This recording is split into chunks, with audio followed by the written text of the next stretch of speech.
This is Eric Rutan of Cannibal Corpse. You are listening to the Scars and Guitars podcast with Andrew McKay Smith.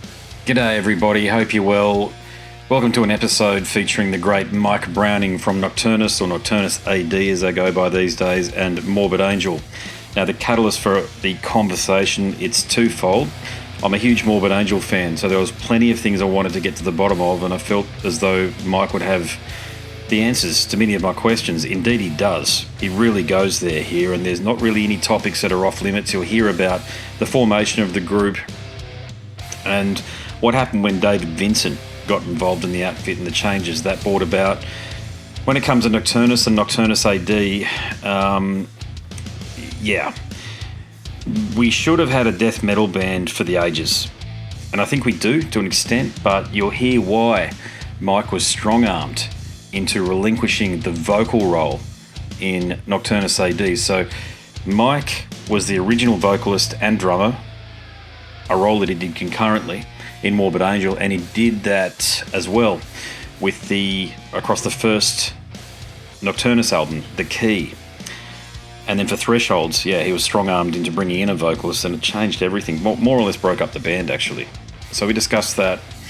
So this is a huge deep dive into the history of two of the most important bands in death metal.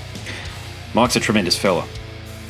Great guy to talk to. We actually were texting each other for a fair bit afterwards too, so he's very genuine. Now this chat, it took place in April 2020, just as the lockdowns kicked in. So yes, it's a legacy episode. I haven't shared it on YouTube before, so here it is. Okay, are you ready?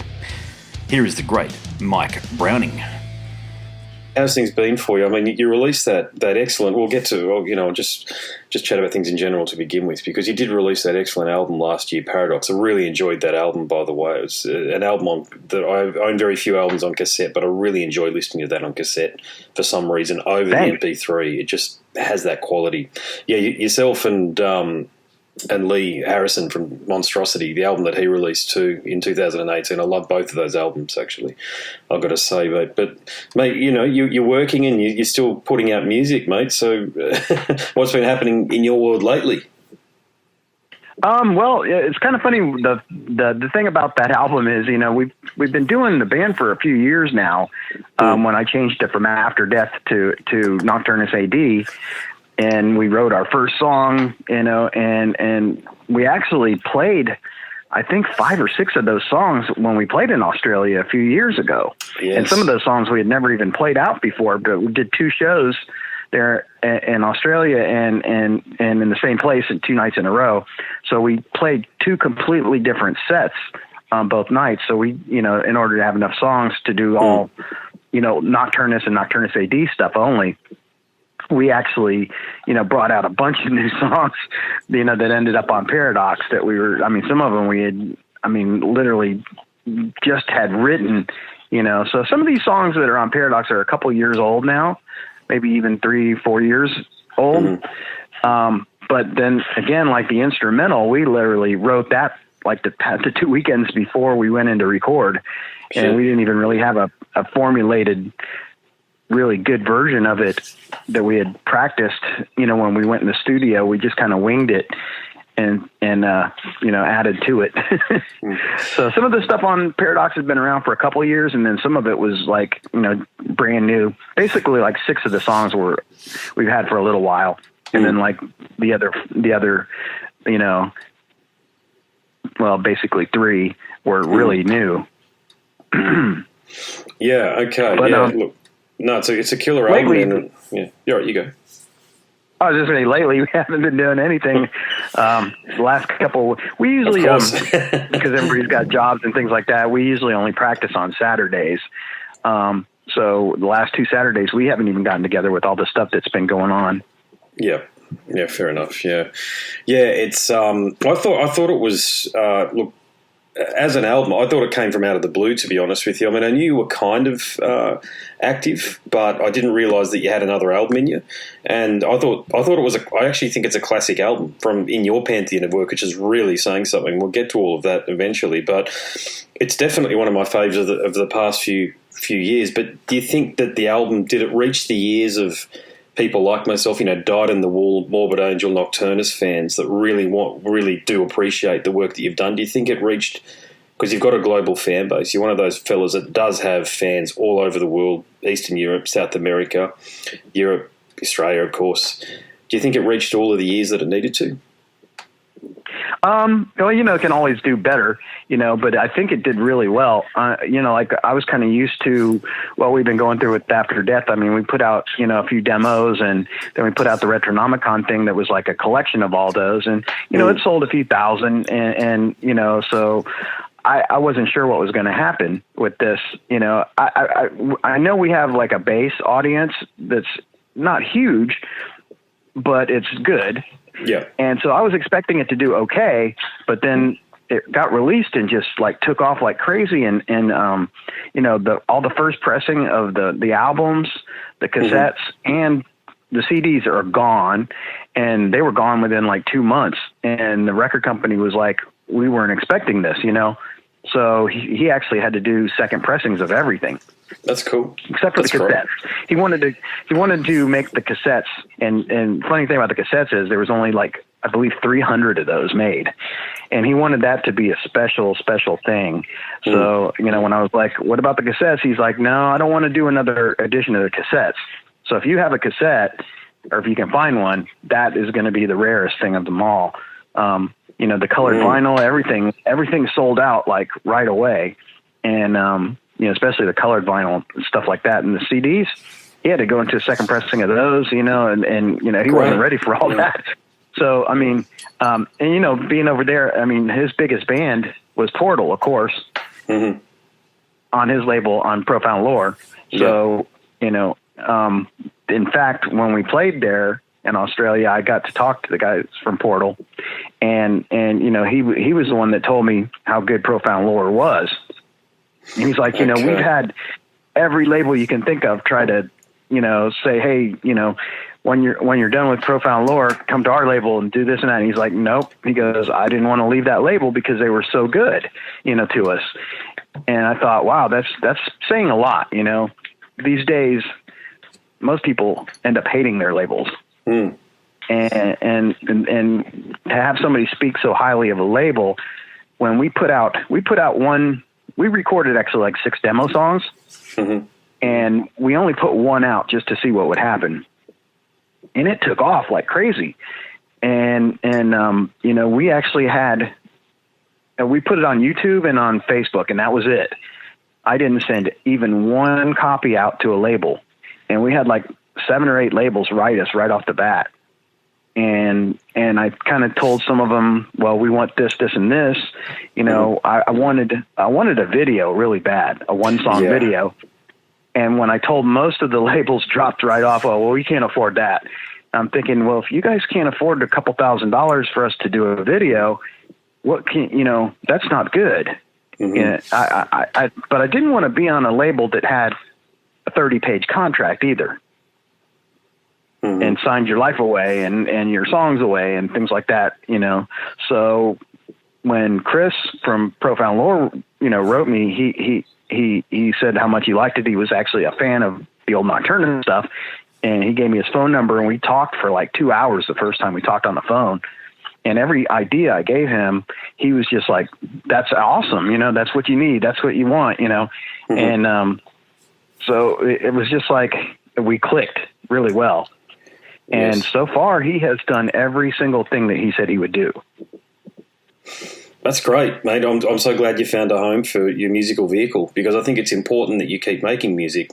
And I'm going to go on a bit of a monologue here, because I think it's important you know that fans around the world. I mean, I've done actually well over 500 interviews at this point, and I know we first started talking about getting you on the show about 12 months ago or so. But you must understand, you're one of those guys who has had a tremendous impact and a lot of critical acclaim, and I'm sure you get a bit of that feedback. And I know you haven't had a lot of the commercial success that David and Trey and some of the other guys have gone on to have. But look, alongside of Cam Lee, Chuck Schuldiner, the Tardy brothers and Trevor Perez, and of course Trey, you're the guy that forged the sounds that can be identifiably labelled as death metal, and you continue to do it to this day. So without your contribution, death metal, it might have evolved, yet it wouldn't sound the way it does today. That's how important your role has been in its development.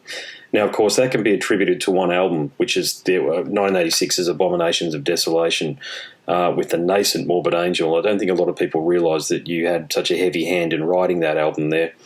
Of course, the album, as I say, was recorded in 1986 and released a few years later in 1991. But nevertheless, it's actually the first album recorded, certainly as far as I'm concerned, that can be identifiably labelled as death metal because it came out before Scream Bloody Gore. Now, I've spoken to Jeff Becerra, and I agreed with him on the call that I had with him that they might have been the first aesthetically death metal band, but I'm just thinking that the Possessed were mining a sound that basically sounded like thrash metal's violent cousin with Jeff's rasps over the top. And the key issue that I think a lot of people have with the Possessed is that the drumming is very primitive and it's very punk-like. Yours isn't. Yours has a lot of variation, and you developed a technique, as I say, that is still being heard to this day, and that's my point there. And that's really what cements your legacy, is that the new bands, I mean, I'm getting up to 20 albums a week sent to me from all God knows what labels and what bands are sending them through to me, but half of the stuff in the underground sounds like you. The drumming style and the way that they're singing, that's 35 years later, if you can believe it. So I know that's 35 years ago, and you weren't with Trey. You're only with Trey for that relatively small period of time. But you went on to establish your legacy through Nocturnus, and now you continue to do it through Paradox and Nocturnus AD. I've said a lot there, but is there anything that you disagree with what I've just said there, or have you got any further comments on that? No, but it does. I think you really pretty much nailed that. But to me, it's so weird because, I met Trey in high school, and we were just two, I was in 12th grade and he was in 11th grade. I was like almost 18 when I met him. I was like 17 and he was like 16. And we just wanted to play some weird stuff, And we started out with no originals right off the bat. We had, we were doing cover songs like Judas Priest, and I remember we did like Lights Out in London, songs like that. We played our high school talent show was the first show we ever did. And the band was called Ice then, and that was Trey pretty much always did come up with the names for the band. Like he came up with Ice. It was supposed to be like, the abyss, the cold, icy abyss. And and so it was weird. Like I had been in the high school for the whole time, I'm from 10th grade, and he was like a new student that came in. He had moved to my side of town, and he joined the school that year. So I didn't know him before this, and he was just like this new student, and he had long hair and I had long hair. And, there was a place, called the Alley where people who, partied kind of hung out on the side of the school. So we kind of met there and we started talking about music, and there was literally where I went to school. I was like one of the only metalheads in the school. I mean, there was a few people that were into Black Sabbath and stuff like that, but my high school, Plant High School, was generally known as a preppy kind of school back then. Yeah. That'd be the word you would use back then. So, I mean, there was literally only a handful of people that had long hair back in like 1980, 81, in that school. So it was kind of weird when Trey came in, and then we started talking about this and that. And, I had already been into the occult, and he was, into the occult and the Necronomicon. I was into it. And this is like, wow, no way. There's a guy just like me that just moved here, Mm-hmm. So, things worked really well, and we clicked, and, we started the band, and I think we only played maybe 3 or 4 songs at that first show. Cause it was just a talent show. So It wasn't like we did a whole concert or anything like that. There was other, performances that night, people doing stuff on stage. And after that, he moved again, and I didn't see him for a little while. And that's when he had hooked up with Dallas, and some other people that he jammed with a little bit. And I hooked back with them. He had a singer, and Dallas was playing bass, and they had a drummer, and they had went through a couple drummers, I think, in that about 6 or 8 month period. Mm-hmm. And they had an older drummer from Lakeland, which is like about 45 minutes from Tampa. And he really wasn't kind of getting this stuff. And I had said the singer that we had, he kind of sounded like the Cyrus Ungle guy, a very distinct, weird voice. And so Trey and I hooked back up again, and he asked me if I would want to join the band, join back into it. And I said, sure, because they were doing all originals almost at that point. I mean, they were doing some Fate, Merciful Fate, and some Angel Witch, basically just a few covers. And they were concentrating mostly on originals. So I was like, this is great, So I was like, okay. Yeah. So we started jamming, and the singer ended up getting arrested for drug trafficking, and he went to jail for a long time. Yeah. And there's a tape there's a bootleg on. I don't know if you've heard of it, but there's a website somebody made for Abominations of Desolation. Is that right? It has all okay. kinds of stuff on it. Yeah. And I think it's still around. And I had ran into the singer, Charles was his name, and he actually gave me a couple tapes that he still had somehow from back then that he had put on to CD. So it was just us kind of jamming these songs, and the band was called Death Watch at the time. Mm-hmm. And I believe Trey came up with that. Maybe I'm not sure if that was his name or not, or Chuck's, Charles, the singer. But when he went to jail, basically we were like, what are we going to do? So Dallas actually started singing, the bass player. So we kind of became a three-piece, and then we called the band Heretic at that point. And we found out there was a Heretic, and this would have been, 1985. So we found out there was, or 84 actually, probably late 84, early 85. And we found out there was a Heretic, I think, out in California already. And so that's when it became Morbid Angel. So okay, that's kind of how the history of the situation happened. And we were a three-piece for a really long time, and we did shows with no vocals. We did, we used to just go places with a generator. We'd go rent a generator and set up at the beach and just play. That's killer. Yeah, that's great DIY. And parties and stuff like that, and we didn't even have any vocals for a long time. So we started trying out, singers, and I'm sure you heard that one CD called The Beginning. That was a guy named Kenny that we had tried out because he said he could sing like King Diamond, and so he had a friend that had a studio, so we went in there and recorded a couple of songs, and I think you probably heard that Welcome to Hell's on there, and a couple other things. There's 3 songs we did, I believe it was, and Kenny, basically, he was a lot older than us, and he really wasn't into the kind of things we were into, but he had a huge PA and light system, and so we tried to work it out, but he just was too different from us. But what had happened was when we went in the studio, his friend's studio, to record, it was the first time we were ever in a studio too. Basically, Dallas kind of knew the way the words went, so he did a couple versions singing, so Kenny could kind of pick that up. So, and then Kenny did a couple versions, and Dallas did the backups. And once we got the recording and listened to it, we were like, this isn't going to work. These vocals just don't go. So we kind of told him that it just wasn't fitting right. And when we heard Dallas's vocals, it was kind of like, hey, this kind of works. So that's when Dallas started singing the songs. And we did a couple shows with Dallas singing, and then I kind of convinced Trey, because Trey loved to do leads all night long. And there was nothing wrong with that, but it was just a lot of at that point, it was just drums and bass and leads. So I kind of convinced him that we needed to get a second guitar player, and then we could have dueling leads and all that kind of stuff, harmonies. And he finally agreed. And there was a house in Tampa that this band called Power Surge owned, and they used to have these huge parties. And there was a guitar player there named Richard Brunelle that I met at one of the parties. Yeah. And he was kind of really into what we were doing. And so I convinced Trey to have him try out for us, and he tried out, and that's, so he ended up joining the band, and we were already Morbid Angel when that happened.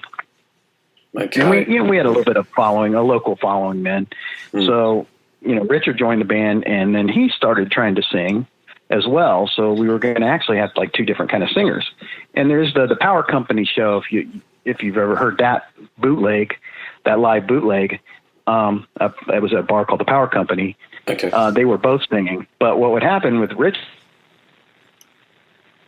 at the same time, so he kept stopping. Every time he'd go to sing, he'd stop playing guitar. Okay. And yeah, so that wasn't really working too well. So, and Dallas was doing pretty good, but then Dallas ended up, he was into drugs pretty bad, and he ended up going to jail for quite a while too because of that. So here we were again, stuck with, just me and Richard and Trey at that point. So we got another bass player, but he wasn't really a singer. Mm-hmm. So at that point, it was just like, I was kind of fed up with trying people and doing this. And I said, I used to listen to Exciter a lot. And I was like, yes, I'm going to try to sing and play drums. So I tried it, and it just, because I was so familiar with the music and the words as well, mm-hmm. It just kind of clicked and it worked. Mm-hmm. So I started singing, and then that's when I actually started writing some of the lyrics as well, so that I could. Trey wrote most of the lyrics, but stuff like Chapel of Ghouls, if you look at the songs, back then, the more satanic kind of songs, I like Hellspawn, Demon Seed, and yeah. Chapel of Ghouls. Those are basically my titles and lyrics.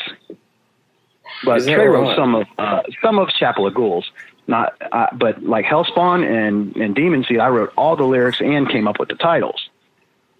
I was sort of more towards the satanic stuff, and Trey was actually more into the Necronomicon stuff back then. But if you look at those lyrics for a lot of those songs, they're straight out of the Necronomicon. Oh, is that right? Okay, yeah. I haven't read it actually. A lot of it is a lot of it is spells and stuff right out of the Necronomicon.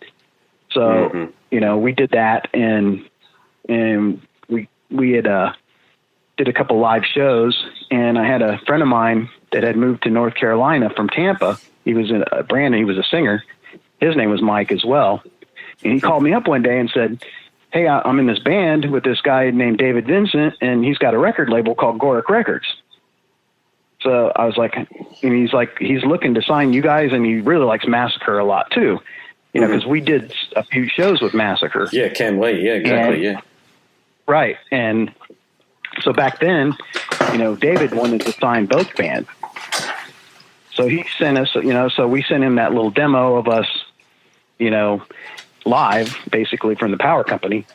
Mm-hmm. And he sent us a contract. And so we signed the contract, and we went to North Carolina, Charlotte, and recorded the album. We went into the studio, and it was a country music studio. The engineer there had no clue about what we were about, the kind of style of music, anything. But David had actually hired Bill Matoyer, who was, Slayer. I don't know if you know Bill is. Yeah, Slayer. But he did Slayer. He worked on the Metallica record. He's done Lizzie Borden. I mean, I couldn't even. The list is huge, longer than my age of bands that he's done. So it was just, and even back then he was still very well known. He did most of the Metal Blade stuff, and so he was actually hired to do the engineering for the record, and he came from California to do that.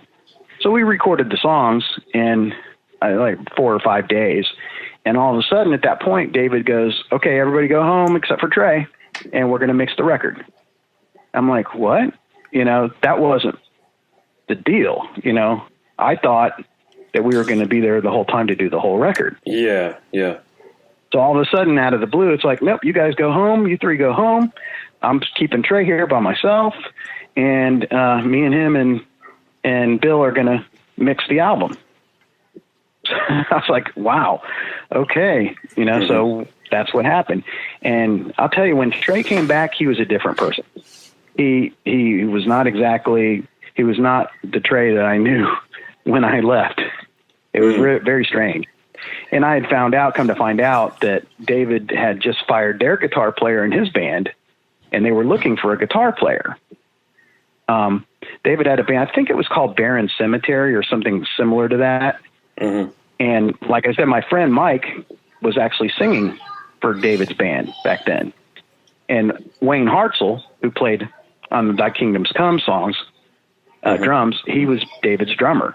David was playing bass, Mike was singing, and they actually had from Howl's Eve, Skeletor was playing guitar. And they had just fired Skeletor, and they were looking for a new guitar player. So when David met Trey, he's like, this guy's going to be my guitar player. I'm going to steal him from Morbid Angel. Yeah. But what he didn't realize was that Morbid Angel was really Trey's band, so Trey didn't want to do that. But so he did the next best thing. He put the thought in Trey's head.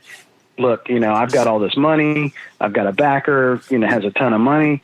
As you know, you'd have a place to live. You'd have everything you want if you came here and joined my band. And Trey still didn't want to do that at that point. I mean, after we recorded the record, I know there's a lot of things that say Trey wasn't happy with the record, but that's not true because there's recordings after, like that Rocky Point show was done after we recorded the record. Okay. There's a popular bootleg out. There's some guys from that Megawimp magazine in Europe recorded when we got Sterling as the bass player. And Trey was going on and on the recording. You can hear him about the album and this and that, and how the new songs we have were even heavier. So anyway, what happened was when Trey came back, he told me, David really hates our bass player, and he wants us to fire Johnny because we got this bass player named Johnny after Dallas went to jail. Mm-hmm. So Johnny, John Ortega, was the one who recorded the bass on Abominations. Okay. So like I said, he sent me and Johnny and Richard back to Tampa and kept Trey there. So besides from him trying to steal Trey at that point, that didn't happen. And Trey was happy with the album when he came back, but he wasn't happy with Johnny's playing on the album. So because he was told to be unhappy with it, or because he was genuinely unhappy with it? I don't really know. See, that's, you'll probably never find out that real answer. Yeah. But I believe because he was told, and I think at one point David was probably thinking maybe of just joining the band, But in any case, whatever ended up happening, he hooked us up with Sterling. So Sterling joined Morbid Angel really because David said, get rid of Johnny and get Sterling, and what we're going to do is we'll re-record the bass tracks when Sterling learns all the songs. Mm-hmm. So that's why the album really didn't get released for a couple months, or else it would have been out already before the thing happened between me and Trey later. Yeah. Because like I said, we played 2 shows. We played the show at Rocky Point Beach Resort. We recorded the album in April. We played that show in the end of May. And there's even a little zine that Trey had put out once, and it's got, the album's coming out. It's got, you can see there's advertisements for the album coming out. So at one point, Abominations was set to be released after it was recorded in '86. But like I said, we were waiting to re-record the bass tracks. And that's what David wanted to do because he owned the label and he owned the contract and everything, basically. So he's like, well, it's going to be so much better with somebody else playing bass on it, blah, blah, blah. So we went with that. And then we played another show with Sterling, and I think that was like in July. I believe it was early July. Mm-hmm. And we had done some of Sterling's songs too. He had a bunch of songs from his former band Incubus. So Sterling was like, I'll join Morbid Angel, but I'd like to have my songs, and us doing my songs too. And so, Trey agreed when he heard the stuff. And we actually, on that practice tape, Reanimator's Mutilations, which was Sterling's song, we played that. And we actually played it at that show too, live. And I sang it. So things were actually, things were still going pretty well. And then one day I was at work and I was driving around and I went to take lunch and I was right by Trey's apartment. So I said, I'll stop by and see what's up. And I pull up there and my girlfriend's car is there. Jeez. And I'm like, oh man, you know. So I went up to the front door of the apartment and I listened, and all I could hear was a TV on. So I literally kicked the door down and broke it off the hinges. I kicked it open, and there they were on top of each other on the couch kissing. Jesus, yeah. And, I didn't do anything at that point. I just got really upset and left and all this. And, and we had a band house that Sterling and me and Richard lived at. Trey was the only one that didn't live there. Mm-hmm. So I guess he had talked to Richard that day after all that happened. And he said he was going to quit, pick up his equipment. And I, tried to talk to him about it. And we ended up getting in a fight, and I beat the heck out of him really bad. And, Jeez. he took his stuff home. And then, like, the next day, Richard told me, well, Trey wants to go up to North Carolina, and I think I'm going to go with him. And, because Sterling and I were just like, Sterling was just like, well, let's just redo Incubus. Those are my songs. I got tons more. We'll write more. And, we got a band already. And I was like, okay, might as well. I thought maybe Trey would change his mind. So I was up for trying to keep things together as much as possible. Mm-hmm. And then the next day, or maybe 2 days later, Richard told me, no, I'm going to go with Trey up there. So that's when Morbid Angel split in half. And that's how he joined up with Wayne and David. Yeah, okay. There you go. That explains all the genesis of it then, and the split. God, that's very thorough. Yeah. And look, we've had a conversation about this over Messenger. So, I've spoken to Trey's mum. And she told me that he has Asperger's. Now, I don't know whether that's as much of a in the public domain as, I don't think it is a part of the public domain. I don't necessarily think I got a scoop, so to speak, but I don't think people understand that about him. And is that something that you were aware of when you were hanging around with him all those years ago? Well, it's weird. I just thought he was very introverted. Asperger's wasn't really invented, the name. They didn't know, or he didn't know that he had it for sure back then, and he was, he would have, I dragged him out of his bedroom, to play that first show in high school. He would have stayed in his bedroom probably and playing guitar, the whole time, because he's a very, as most people know, he's a very introverted person. Yeah, I understand, yeah. And I dragged him out and got him playing shows. And I don't know if that would have happened without somebody literally pulling him out of his bedroom. Mm-hmm. The best guitar players are probably in their bedrooms, not on stage. Yeah, look, I've tried to. I think apart from Trey, and I actually don't hold out any hope of ever having a conversation with him because I know he just doesn't do the media stuff. You were the last guy in the whole camp that I'd had apart from Richard, of course, who's long gone. Well, not long gone, but passed away last year. Rest in peace. You were the last guy that I wanted to talk to that had been really, part of the whole Morbid Angel camp. But I think more so than anything else, you were the guy that was there really encouraging him and really being the catalyst for him performing live from the sounds of things. And I know Asperger's, we're pretty sure my brother-in-law has it, and he's 40 years of age, never had a proper job. Actually, he just got his first proper job recently. But it's been a bloody struggle, I've got to tell you. I've been around the family for about 13 or 14 years or so, and that entire time, mate, we've had to get him out of a few very tricky and intricate situations. Nothing strange, but we really can't leave him around the kids for too long because he gets frustrated. You know what I'm saying?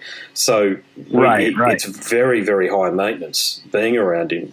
And I imagine, if you can answer the question, do you think it was a bit like that with Trey? Not in that he's weird around kids or anything like that, like what I'm saying my brother-in-law could potentially have been. I'm not saying that he's anything weird like a pedophile or anything like that at all. It's just that he gets frustrated and we have a feeling that he might actually, his volcanic temper might erupt. But Trey doesn't sound like he's like that. He sounds like it sort of manifests as this hyper intense focus on playing the guitar and also just sticking to himself.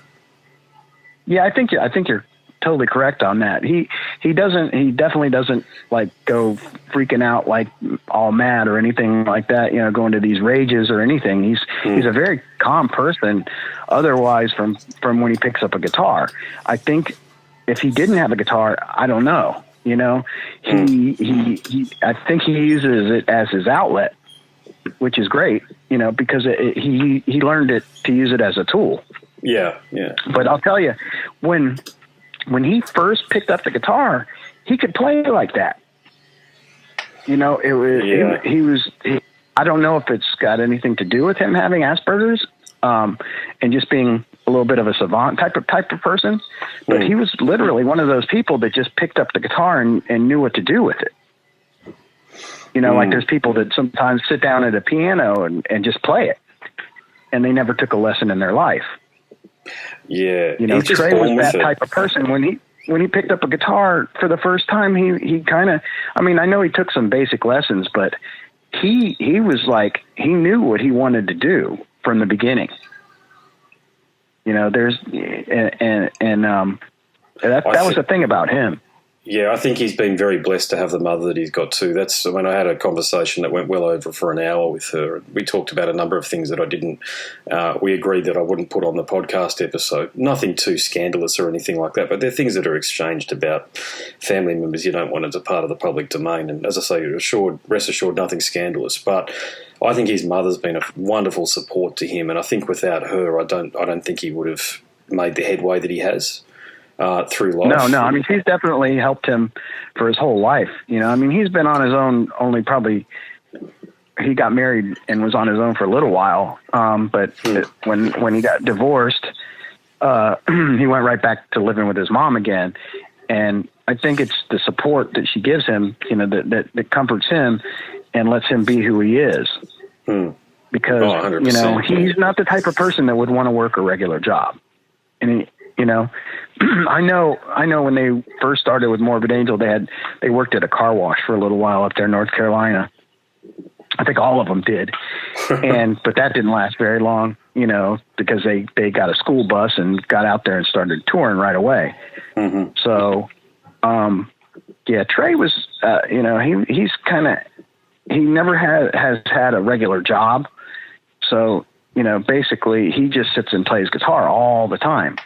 You can hear that. You can hear that if he's playing. Yeah, I mean, there's nobody that plays the way. There's still nobody that plays the way he does. I mean, people have replicated what he does, but he definitely came up with a style all his own. And if anything, people have just copied that. Yeah. You know, and it's probably got to do with the way he thinks, different than most people. And like I said, the first time he picked up a guitar, he could play like that. I mean, he's obviously honed it and made it better. But if you listen to that stuff back in 85 and 86, he was doing leads that were phenomenal back then. Yeah, that's what his mum said, that he just picked up the guitar and it just started making sense straight away. And I think she remembered the exact moment when he picked it up over at her brother's house, his uncle's house, and it just started making sense to him. And it's just such an incredible gift that he's been given that very few people... Yeah, right, you go. Oh, go ahead, yeah. I think he got the guitar for Christmas, basically, and he had just gotten it. And I remember going over to his house, and he's like, you know, when we first met in school, before we, you know, started even playing together, and I remember him sitting on his bed and just picking up the guitar and just going crazy on it, you know. And I'm like, whoa, this is cool, you know. I've never seen anybody do that before. So, and I was just like, yeah, we got to get together and do some stuff, you know, and that's the way it worked. But yeah, he literally did just kind of pick up the guitar. I mean, I wasn't there the first time like his mom was, you know, like she said, but I was there way in the beginning before he ever got out of his bedroom with it. And I saw him sit on his bed before he ever got on a stage and just play like crazy leads. And I was like, I love that. You know, he has that Jimi Hendrix style of playing. 100%. Exactly. I'm glad you see that. And to me, you know, I mean, I grew up in the 70s, so there was no metal in the 70s, really. I mean, you know, there was some obscure stuff here and there that you could find if you really looked for it, but it wasn't very easy to find. So, and luckily when I was a kid, there was a record store not too far from my house I used to ride my bicycle to, and the guy there was like big time into getting imports from Europe. you know, so, you know, and he had the first couple Iron Maiden records and things like that. And I was just like, wow, you know, so I was listening to that kind of stuff in high school. Even before Trey got there, I had heard some Iron Maiden, and, you know, I was like big time into Sabbath and, you know, Angel Witch too. When he brought up Angel Witch, I was like, I know who they are. And, you know, I'd never known anybody. And it was because this guy that owned this little record store on by my house, you know, used to get these imports in. And he would actually, the cool thing was he would play them in the store. So I didn't have to just buy the record and hope that it was good. I got to hear it, you know, in the store. Yeah. And I remember, you know, coming home, you know, like riding a bicycle with an album, you know, you know, I didn't even have a car yet, you know, and I'm on a bicycle carrying a record home, throw it. And I had literally, I used to set the turntable behind my drum set, and I literally try to drop the needle onto the record and start playing, because, you know, you didn't have a 4 count or anything like that when you start a record. So trying to learn songs like that way, I had to have the turntable like right behind me. So I'd literally drop it and have these two big stereo speakers on each side of me and try to learn songs that way when I was like 14, 15 years old. That's the way it was done, Mike. That's why you've got the skills that you've got. This is the fit. Just to digress for a moment, being a musician, I'm a musician myself, and I grew up very similarly. Okay, but listening to cassettes and CDs and trying to stop it and play it, and trying to, you know, get my little bass or guitar amp to overpower what was going on with my headphones, so I could sort of hear them concurrently. But what that did, and I don't think we realised it. Of course, we wouldn't. How could we? It made us into very good musicians, I think, being able to, especially from a drummer's perspective, you've got an intricate understanding of the beat. And I can't tell you how many drummers I've played with that don't. It's incredible. They just power forward and they're not listening to anybody else. But because you're able to do that, I think that sort of lends a lot of weight to the musicianship that you help craft through extreme metal's burgeoning era, you know? Yeah, it probably does. I never really looked at it that way, but that's all we had to do. You know, it was you either had an album or you had an 8-track cassette, because even cassette tapes weren't around in the earlier days. Mm-hmm. You know, I don't remember what year a cassette came out for the first time, but I do remember back in the beginning, all there was albums and 8-tracks. 8-tracks, yeah. And generally, most people didn't have an 8-track in their house. They had it in the car. So you had an 8-track in your car, and you had albums at the house, and that was it. You know, it's hard for people to understand that these days, especially the young kids, because they grew up with a cell phone in their hand. You know, they grew up with touching that cell phone and getting anything they wanted from the internet. When you had no internet, you had no cell phones. There was nothing else to do. You know, you didn't even have CDs. Mm-hmm. So, you know, literally it was, and you listen to an 8-track, and half the time an 8-track has 4 tracks. So half the time a song would stop right in the middle and fade out and start back up on the next track. So you really couldn't use 8-tracks to learn things either. You had to have the album. Yes. And you had to have that turntable right by you, especially if you were playing drums.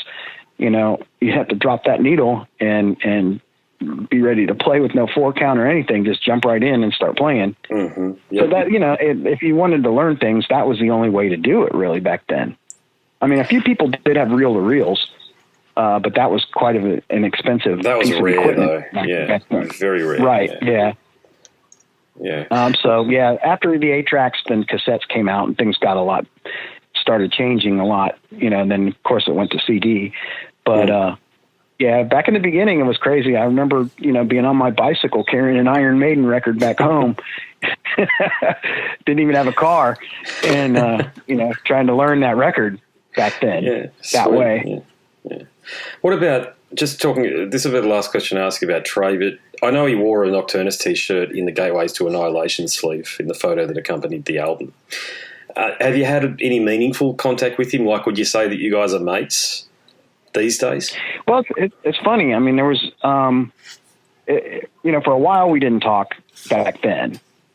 And then when I had Nocturnus going, they moved back to Tampa, and they were actually practicing a couple doors down from our warehouse. There was like their warehouse, they had like a double warehouse. Mm-hmm. And then at one time they even had a triple warehouse. And there was another band in between us and them. There was like 20 or 30 bands that practiced in the same warehouse thing, and public storage, they called it. Mm-hmm. And it's still there today. And so, we started talking a little bit here and there, and then Trey really liked Mike Davis's playing. So why you see Trey with a Nocturnus shirt wasn't really because of me. It was actually more because of Mike Davis. Is that right? There you go. Okay, gosh. Okay. Yeah, there you go. Yeah. It's so been written. If anything, they got back. Go ahead. Mate, sorry. I was just going to say it's interesting, isn't it? Because I did read online somewhere that, who knows? I mean, you can correct this one or otherwise, but the relationship with the earache actually came about through him, and not you. I thought that was really unusual. Actually, is that the case? Yeah, I mean, it really is. Like they started hanging out quite a bit, and I guess Trey really liked the technicality. Mike Davis took a lot of lessons from a few different people in Tampa. There was another guy, not Dallas Ward, who was in Morbid Angel, but a guy named Dallas Perkins. He took a lot of lessons from him, and there was another guy, I forgot what his name was, but he took several lessons, and he would literally take scales and stuff that he learned and turn them into rhythms. So that's how the Nocturnus stuff sounded like it did. Okay. So, Trey was like really enamored with his playing. And so they started hanging out quite a bit and teaching each other's songs, because Davis was more of a technical player, and Trey was more of a heart or soul player, Mm-hmm. Yep. And so I think when they started hanging out, they kind of traded a lot of their style to each other. Okay. And that's when, Trey really liked what we were doing, because it didn't sound like of course, Nocturnus sounds nothing like Morbid Angel. And so he didn't look at that as a threat. Like, there were a lot of fans were competing with each other back at that time. Mm-hmm. And to me, I've never wanted to compete with anybody in music. To me, music is very personal, and it's got to come from inside. I don't want to play in a band where people, write songs to make bucks, Mm-hmm. I could, but I don't really want to. I like doing my own thing. And that's basically why I do what I do, because it's got to come from inside of me, or else I just don't want to do it. I've got to say, though, that I think Nocturnus is an extremely important and overlooked band in the pantheon of extreme metal's greats, But from the outside, and I've done a lot of reading on this one here, but it looks as though you were plagued by bad luck and even treachery. I mean, you've even got to call the band Nocturnus AD to this day, and it's your bloody band. But do you think that's a reasonable take on things? Do you think there was a bit of bad luck surrounding the band? Yeah, I don't know what I think. I think I'm just too trusting with people. I let people take advantage of me is the situation more than anything.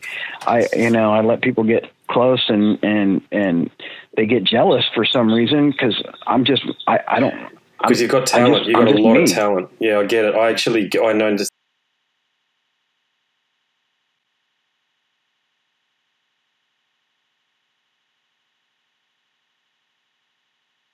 Is there? They'll use you to get to the next gig, and they'll ask you to apologise for it later. You know what I'm saying? And I understand exactly where you're coming from, and I thought that may have been the case, hence I asked the question.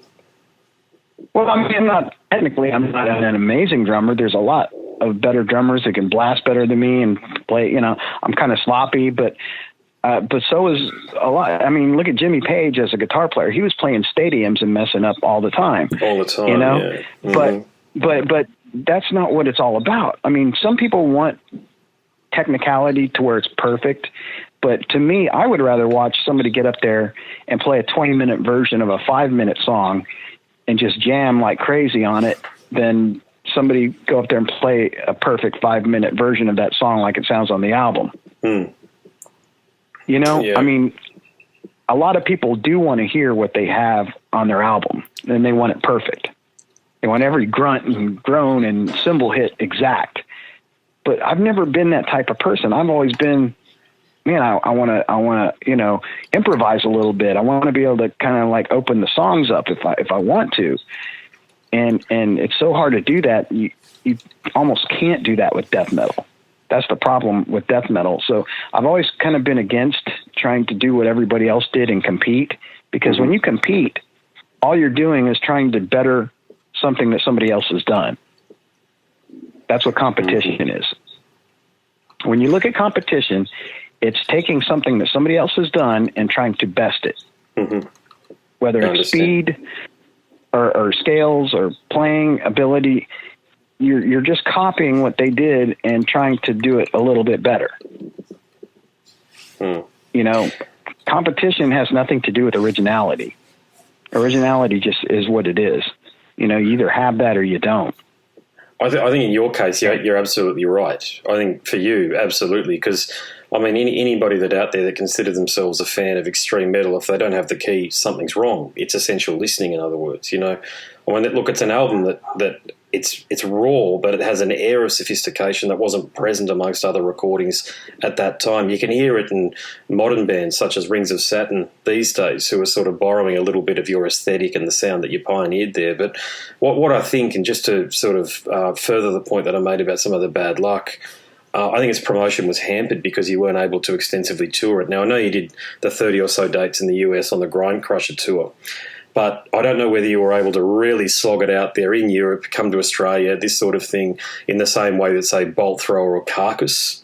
Because I feel I tend to sort of, because I'm from that vintage myself, and I got into Nocturnus at about the same time as I was getting into Bolt Thrower and the Carcasses of the world, when Nirvana broke big, this sort of thing. And look, I think when Thresholds came out, it felt like as though you lost a bit of momentum, because I think you were still, and I think to an extent you're still feeling the effects of that episode, because that was when you were replaced as a singer and you were eventually you exited or kicked out. Feel free to correct me or otherwise there, of your own band. But I know you've talked about being trusting, but are you a bit of a fatalist, or do you look back at the Thresholds episode as an opportunity lost, given that they brought in a new singer and you eventually left the band? Well, it was a weird situation because I thought things were going great, with the key. And I know, the problem that happened, it really started with the label, because Earache said, look, you guys don't move around on stage. You got a drummer with a huge drum set that you can't see behind the drum set singing, and there's no focus to the band, nothing for the crowd to focus on, And I kind of argued that, saying you don't really have to have a front man up there like that, to be good. And they said, well, the guitar players don't move around. Bass player moves around a little bit. Keyboard player, he's stuck behind the keyboards and he just kind of stands there and shakes his head, thrashes a little bit. And the drummer, you can't see him. So they said, for the second album, if you want a bigger budget, and if you want a video, because we didn't do a video for the key, of course, because there really weren't any videos at that time, hardly at all. Yeah. And Headbangers Ball had just came out, and that was the thing. MTV Headbangers Ball was the thing. And if you were going to make it big, you needed a video on Headbangers Ball.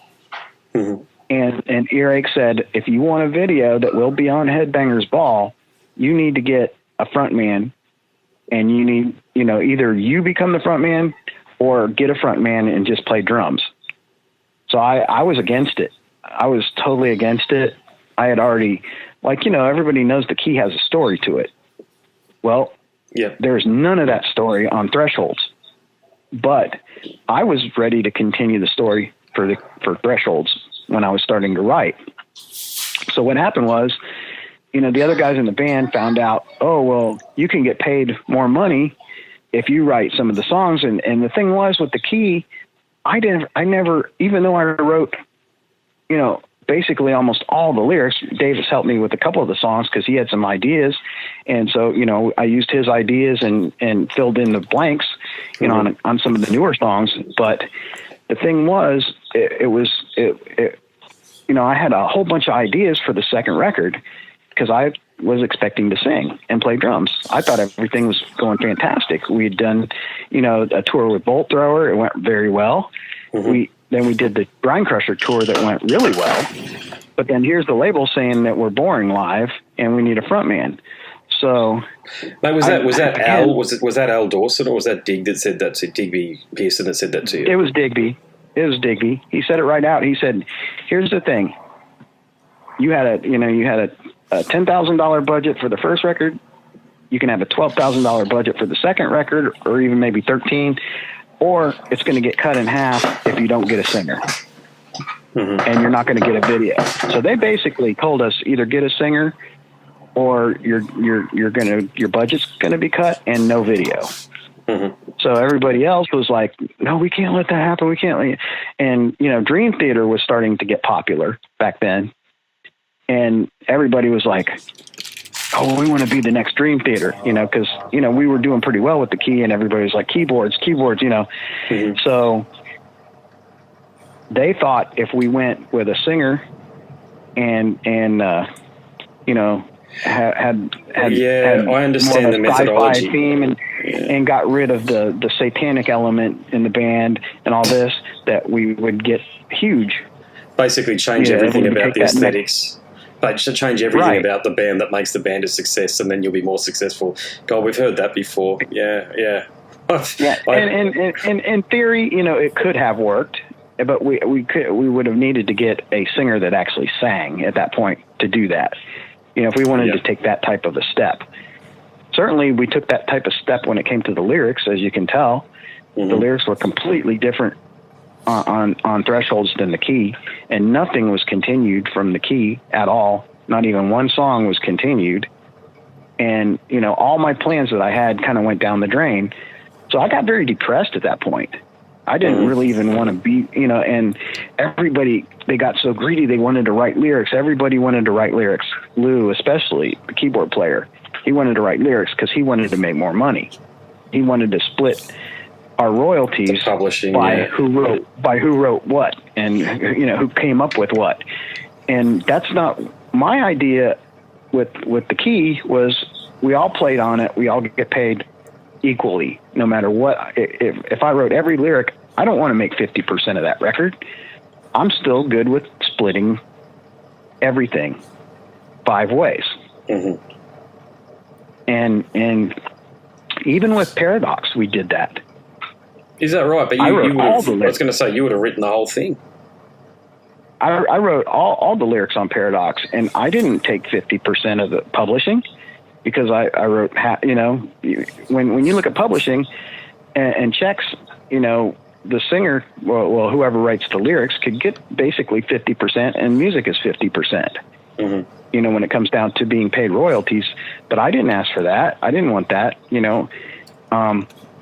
So it was basically, I was more like, I still believe in everybody splitting stuff, because we all played on the record. We all were there for the recording, but a lot of bands don't do that. 1 or 2 people make most of the money, and the other people are either hired musicians or just make a portion of it. And sometimes they even do that live. But if we get, if we make $500, and there's 5 people in the band live, just saying, something easy to split. Yeah, sure. Everybody gets $100. Yeah, it makes sense. Certainly, it makes sense. I'm not going to take half the money and then pay the other guys a small amount to play on stage. That's not a band to me. So that's where my trusting comes in, wanting everything to be equal. And people get very greedy when it comes to business and music. They do. Yeah. And I don't understand it, because you're not a band at that point anymore. Yeah, that's a shame. You're hiring people. If you want that, that's fine. Go hire a band, to play your songs. And you just be the front man or whatever, and have all these people that you pay. That's not a band to me, though. That's just a project. So how did you... It's somebody's project. So what about the Kickstarter campaign for Thresholds back in 2013? Because I think it went pretty well for you, didn't it? So how did you negotiate with the ex-members of the band that you were going to be releasing that via a crowd-funded platform? Well, basically, the thing was, when we signed the contract with Earache, we signed away our publishing. So when Earache wanted to do that campaign, they didn't pay anybody royalties, including me. Okay. We haven't seen a royalty. We have not seen a royalty from the Key or or Thresholds since I saw one royalty check when I was in the band from the Key. Now, what happened was with that, and the reason behind that was actually because we got tour support for the Key. Mm-hmm. So we got tour support for going over to do the tour with Bolt Thrower, and we got a lot of tour support for doing the Grind Crusher tour, because on the Grind Crusher tour we were making $150 a night. Okay, that didn't even cover the gas for the bus, basically. Mm-hmm. Yeah. Much less the bus, the hotels, the food. We were losing thousands of dollars a day. Mm-hmm. So we never made any money on royalties for the Key. I think we saw one small check right in the beginning, but then once we started touring and getting tour support, bam, there was our money. It was gone. So when we went into Thresholds, we had, literally debit, Yeah. Yeah, I understand. Yeah, I get where you're coming from now with everything. Yeah, and that obviously eroded away at people's confidence, because then they're trying to, not confidence, it eroded away at their ability to want to work within a team, because they're wanting to put their financial interests before the other band members, and that's what fostered that environment.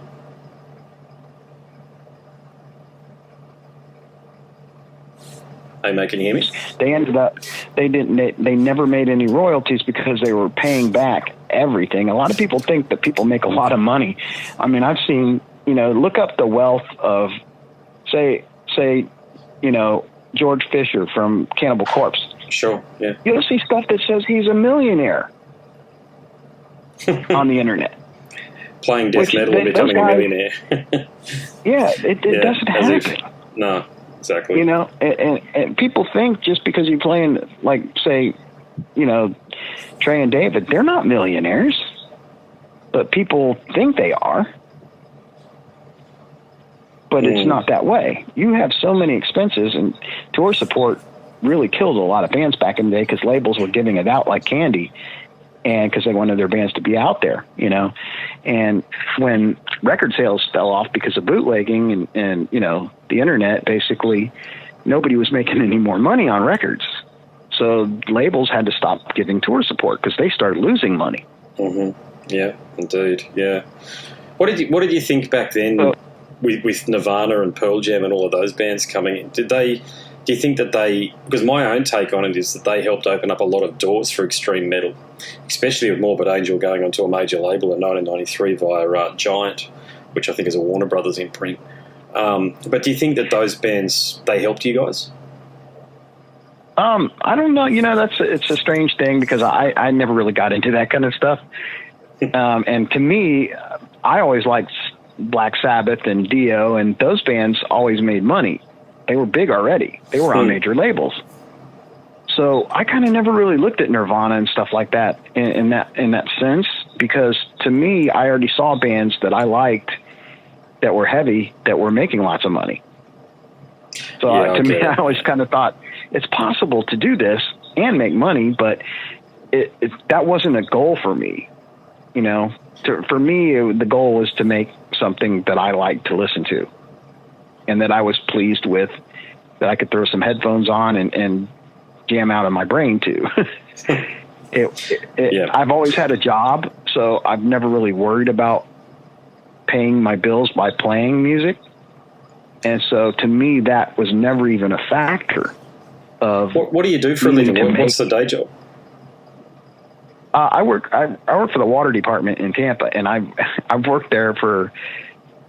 twice. I worked there twice. I worked there like 7.5 years back then when I was in Morbid Angel and Nocturnus, and then I quit for a couple of years, and now I went back. So I've only had really basically that one job for my whole life. Right, okay, gotcha. What do you do there? Well, right now, I've always worked with water, like water meters and things like that. I used to read them. Now when people move in and out, I turn their water off and on, starting accounts, things like that. But it's always been an out in the field job. I've never had an office job. Okay, gotcha. Yeah, that probably suits you better, I think, from the sounds of things. Yeah. you know. But it is a government job, and it's really steady. You know, I mean, I have a pension, I have all kinds of stuff, so I've never really worried about, you know, making ends meet or you know, like I got to put out another record because I got to pay my bills, you know, that kind of thing. I never looked at music as an income. I always looked at as something that I liked to do, and if I didn't like to do it, I didn't do it. If I liked to do it, I would do it. But it never hinged on me having success. Well, you're very sensible. Money. You're one of the few very sensible ones, I've got to say then, because God knows, I've spoken to Blitz from Overkill about this, and his point was that there's a ton of these idiots sitting in basements hating on the world because the world doesn't understand their genius according to them. You know, and they're not actually got that balance that you're talking about there, which is actually, it all comes down to hard work at the end of the day. I mean, how many times have you woke up in the morning and said, shit, I'd rather lie in bed or play music rather than go to work? But you've got to go to work, haven't you? That's just what you've got to do. I mean, that's the way I've looked at it. And sure, I mean, it's also caused me not to be able to go on big, long tours. But I've found a way to still play shows, a few a year. I might only play 6 or 7 shows a year, but they're big shows now. You know, they're festivals. And I don't know. I mean, I'm lucky. I'm really lucky, I have to say, because not many bands, you know, when you look at how many metal bands there are out there, there's literally thousands and thousands of them. And these festivals only get so many bands on there. So I have to say I was very lucky being perseverance with my music and keep on. Like you said, there's a lot of work involved in that and just doing it. But I really never looked for the reward of it. I just did it because I wanted to. And that maybe that gave me the ability to write things the way I do and come up with the ideas that I do, you know, because I'm not on a timeline with anybody. I don't have to make this by this time. I don't have to make, you know, another record because I got to pay rent at the end of the month. I don't have to put out something every couple of weeks, you know, to make money or be on it playing shows. And I don't overplay our songs, you know, like some bands, and this is not a bad thing because they want to survive that way, you know, but literally some bands never get off the road. You know, they tour 9 or 10 months out of the year. It's constant with some of them. They've just got an album every 2 or 3 years or something like that. And to be honest, I tune out, which makes yours, which is really what made Paradox such a pleasant surprise when it was released. Now I'm on the Airsplit mailing list, so when David and Liz sent it through, I was thrilled, man. I've got to tell you. So I think you're onto something there, mate. Just keep it as something that happens every once in a while, and you do those 5 or 6 shows a year. And look, you mentioned at the beginning of the call that you did come down to Australia a couple of years back, and I just don't think that show was that well publicised because I only found out about it afterwards. And you can tell I'm a fan, but I'm about 2,500 kilometres away from where the show was held down in Melbourne. So I would have had to fly down, which I wouldn't have had a problem doing. But do you find that happens a little bit, that you go to a territory and you're playing to 100 or 200 people? And to be honest, that show could have been a lot bigger, and you could easily have played Sydney, for example, and certainly near me in Brisbane. Do you find that happens after the fact? Yeah, I mean, that does happen quite a bit, and that is the drawbacks of not being able to tour, you know. So that it does make a big difference when it comes to that, and that's probably why bands people, I should say, like David and Trey and you know, certain people have made superstars out of themselves, and I'm still kind of more of an underground person, even though I've been in the same situations. And I think that probably has a lot to do with the fact that I never really did tour. And I did, you know, back in Nocturnus days, and I lost everything because I trusted people and I toured. I lost my job and I lost the band too. Yes. So yeah, I do things on my terms, and it seems to work for me. You know, it'd be great to be able to do this stuff a little bit more than I am doing it, but I think it makes it a little more special because you can't just go see us. Well, I'll skip this tour, you know, and go see this band instead next week because these guys are going to come through next year too. You know, you can bet on it. So you can't do that with me. If you don't come see a show, you may not see another one. That's why I was so disappointed when I found out about the show. I saw some photos on Facebook of people dressing up in alfoil and tinfoil hats and stuff, and it said Nocturnus AD, and I thought, oh, it must be a tribute show or something like that. But no, there was a photo of you there too, and I thought, oh shit, I missed it. So I might have to get up near your way, mate, when next go to the US, when you guys have got a show on, and watch you guys then. Well, we did play the same club 2 nights in a row, like I said, there in Australia, and it was packed. Yeah, there's no doubt that it it was packed. I mean, the club was small, but it was packed, and the people were crazy. I remember there was a guy up front. He literally picked up the floor monitor in front of one of our guitar players off the ground and held it over his head, listening to it. Holy shit. Crazy. I've never seen anybody do that before. So, I mean, yeah, you guys had some definitely great, crazy crowd people there, you know. Sometimes those small shows are awesome, too. Yes, yeah. Because the extreme there's a metal connection there that you get with the people. I mean, that guy literally walked up to our stage, picked up the guitar monitor, and held it over his head, listening to it. Yeah. I mean, right in his face. So, you don't get that at a festival, but then there might be 10,000 people watching you at a festival. Yeah, indeed. Yeah. There's definitely some hardcore extreme metal fanatics in Australia. There's no doubt about that. I've spoken to Max Cavalera about this. They're very similar to the Brazilians and the South Americans. These crazy Australian fans. They tend to, when they're some of the shows. I've got to be honest. I remember going to shows back in the day when I was a kid, like watching Deicide and Cannibal Corpse and stuff. They were fucking scary shows. Like I remember Glenn, and you know how angry Glenn can get. He was about to rip a guy's head off because he spat on him. And the same thing happened the week or two before, because Cannibal and Deicide toured at about the same time, with a couple of months of each other or what have you. The same guy must have done it to Corpse Grinder as well, who was looking for him in the crowd too. These guys are just... The old arena venue there in the valley there in Brisbane, dear God, you'd walk into the men's toilets and it'd be full of chicks, and not doing anything sexual either. They're just being idiots in there. And you'd think, and there's broken glass on the walls and shit, and you think, what the hell? Like, I mean, this is a pretty sophisticated city, but it felt like as though I'd descended into Sodom and Gomorrah whenever an extreme metal show was on. You know what I mean? So even for a veteran like me, man, there wasn't... I don't drink when I go to gigs, you see. I do these days, but back in the day I didn't, because I used to drive everywhere. But I was one of the only sober people in the audience, I think, and I just watch all this debauchery go on and think...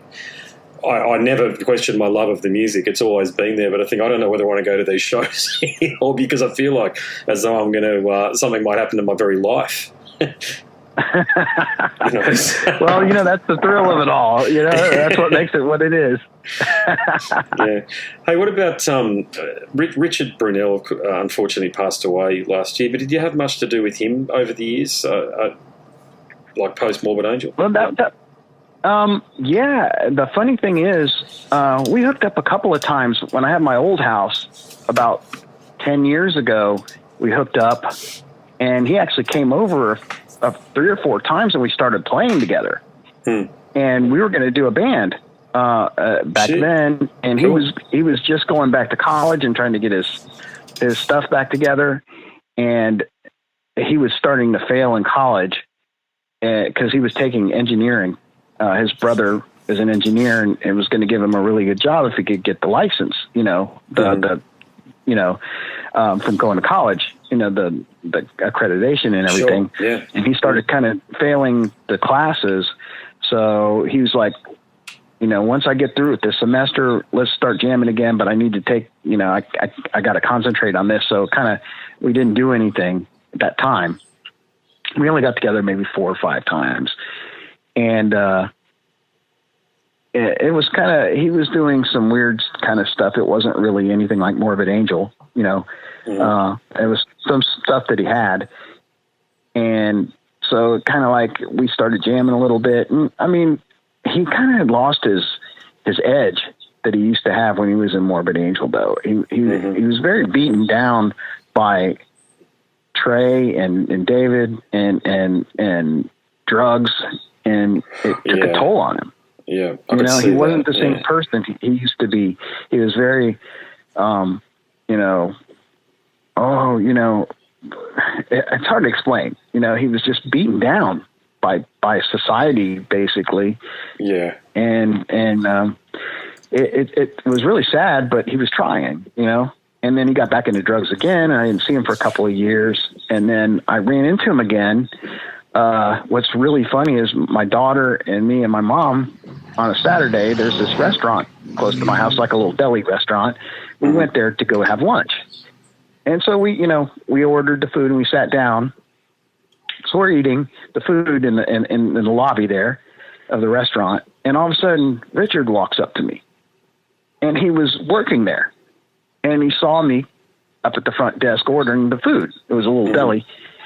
And so he came out and we talked for a little while, and it's right down the street from my house. And he was living right down the street from there. And he was riding a bicycle to work, and he was doing better. So I got his phone number, and we started talking again. And he had this new band called Mosaic Covenant. Okay. And he was trying to do some stuff with that. And we were actually talking, and I remember it was his birthday, and he asked me if I would want to play drums for his new project. And I said, sure. Why not? Let's do it. And I thought, it'd be kind of cool. And then, maybe we could turn into something a little heavier too. I always want to be optimistic about things. And so we were talking, and it was his birthday. And then I didn't talk to him for about a week and a half. And all of a sudden I find out, he was dead. Jesus. So I talked to him. It was not even 2 weeks before he had died.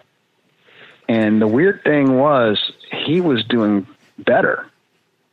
I mean, he was not drinking. He was only drinking water. He was working. He had the job for a little while. He was doing really well. So I guess his sister-in-law and his brother found him in the apartment that he was living in, and they would not tell anybody what happened. To this day, I have tried to find out what happened to him, and they will not say anything. They had no funeral for him, no public funeral. Okay. Yeah, I don't know what happened. And the weird thing was, he seemed to be doing better. And somewhere in that last week and a half, something went extremely wrong. Yeah, that's bloody awful, mate. It's awful for the family, but I think when it was announced that he'd passed away, I know there was a lot of sympathy for him and a lot of love for him out there in the community too, and his contribution to the music. I think he was, out of everybody that had a hand in the creation of extreme metal, he was the one guy that I think had been overlooked more than anybody else. But it also sounded like, and I think you confirmed a few of the suspicions that I had, that he was really turning himself upside down and inside out to please David and Trey to maybe a lesser extent as well. Because I've had a chat to David, and David definitely strikes me as a very ambitious and authoritative type of a guy. My way or the highway sort of thing. And I think in that environment, a sensitive soul, no doubt like what Richard was, can be crushed in that. And a lot of that shit stays with you. I mean, I remember I went through a boarding school in Sydney, and they weren't easy. You know what I mean? If you've got a dominant character in a group of he was always being told that he was not good enough. He was not good enough to play the rhythms. On the first album on Abominations, he plays leads and rhythms, and I think he did on Altars as well. But I know on Blessed and Covenant that he was not allowed to play rhythms. That only he only played leads. That's bizarre. Yeah. I wonder what the reasoning behind that was. I mean, he would have perfected. I wasn't in the band, so I can't tell you what exactly, but he got beaten down, really bad. And I don't know. I know that him and Pete were not paid nearly as much as the other two guys. They made most of the money. Of course, they were doing all the writing, and that's the way they split things. But even on live shows, I know that they made more money than Richard and Pete did. And to me, they're on that stage just the same amount of time as the other two guys. It's like, I don't look at things that way. I'm not going to be paid more when these other guys are on the stage with me doing the same thing. Yeah, well, that's very altruistic of you, but I think to your point, you're just trying to create that spirit of brotherhood and that bond between band's members, and I think that's why we see. I sometimes think you're damned if you do and you're damned if you don't, though. So either which way, there are an equal number of the yin and yang applies, the positive and the negative applies. It just, to your point earlier, mate, you've just got to do what you feel is right and whatever sits well with you spiritually. Right.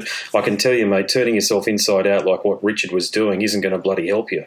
No. When I spoke to David, he sort of alluded that the drug use was a pattern of behaviour, but you got to think that the reason he probably dived into a lot of that stuff was because of the way that he was feeling internally, for the way that he managing his emotional state, because he wasn't being valued potentially. That's certainly one of the conclusions that I'm drawing here based on the conversation I'm having with you now, comments that David said when I had a chat to him, and just some of the other things that I've read as well.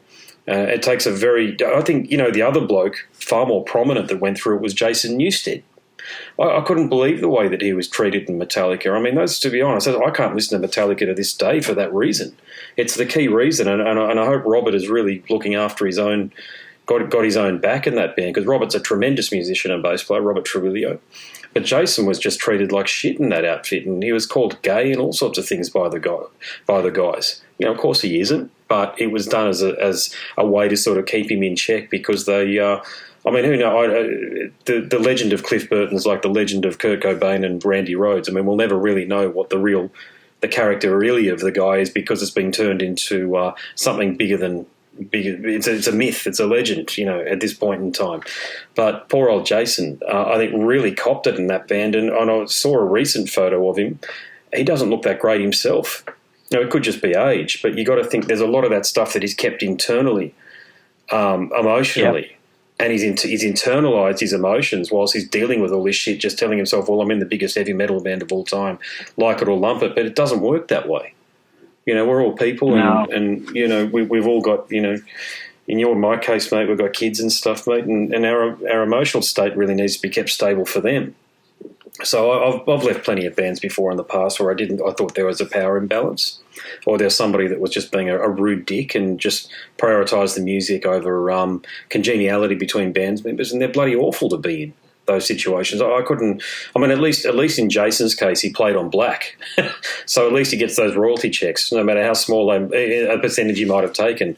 That's one of the highest selling albums of all time. So he's hopefully his bank balance is sort of looking a bit fatter because of that. But otherwise, mate, who'd put themselves through it? Who'd do it? Well, unless he was paid, to play on that album a certain amount of money, which is also possible. Yeah, well, I hope he got publishing. That's all I can say with Jason Newsted's case. So I really do hope he got publishing. I thought his contribution was significantly undervalued in that band, and I saw the band whenever they used to come to Australia through the 90s, and he performed really well. He was really one of the stars of the band on stage. James is so charismatic with what he does as well, but Kirk I've never really felt offered too much. He just sort of does the wah thing and has his curly hair flying in the fan that's blowing on him at the time. But Jason really worked the crowd. And God knows, as a bass player, I have a lot of empathy for anybody who has to play along to Lars Ulrich, who are just... He made so many mistakes when they played in Brisbane. Even James turned around and said to him after one of the songs, he goes, "Well, at least the three of us managed to stop on time." Yeah, I've seen a few videos of Lars' mistakes. Just that's all the video is, like 10 or 12 things that he did. I mean, I'm by no means a perfect drummer. I make a lot of mistakes too, but it's weird with me. It's like when I start playing a song, I click the sticks and I don't know what's going to happen. I really don't. It's like something happens and it's not me anymore. And it just kind of, I let the song kind of take hold of me, and kind of like let it make me play.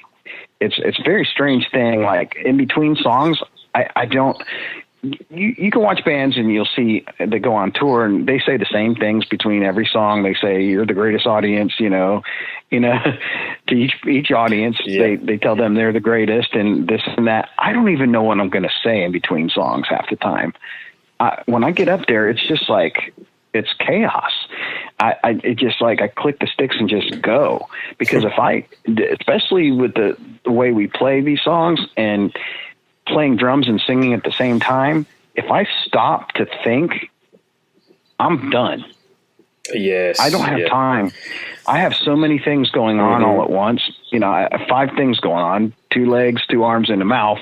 I got 5 things going on at once, and I'm trying to listen to everything through this little speaker that usually sucks. And it sounds like crap. And it's like, I'm trying to, if I stop to think about any of that stuff, I'm done. Yeah. Things move so fast the way we do our songs.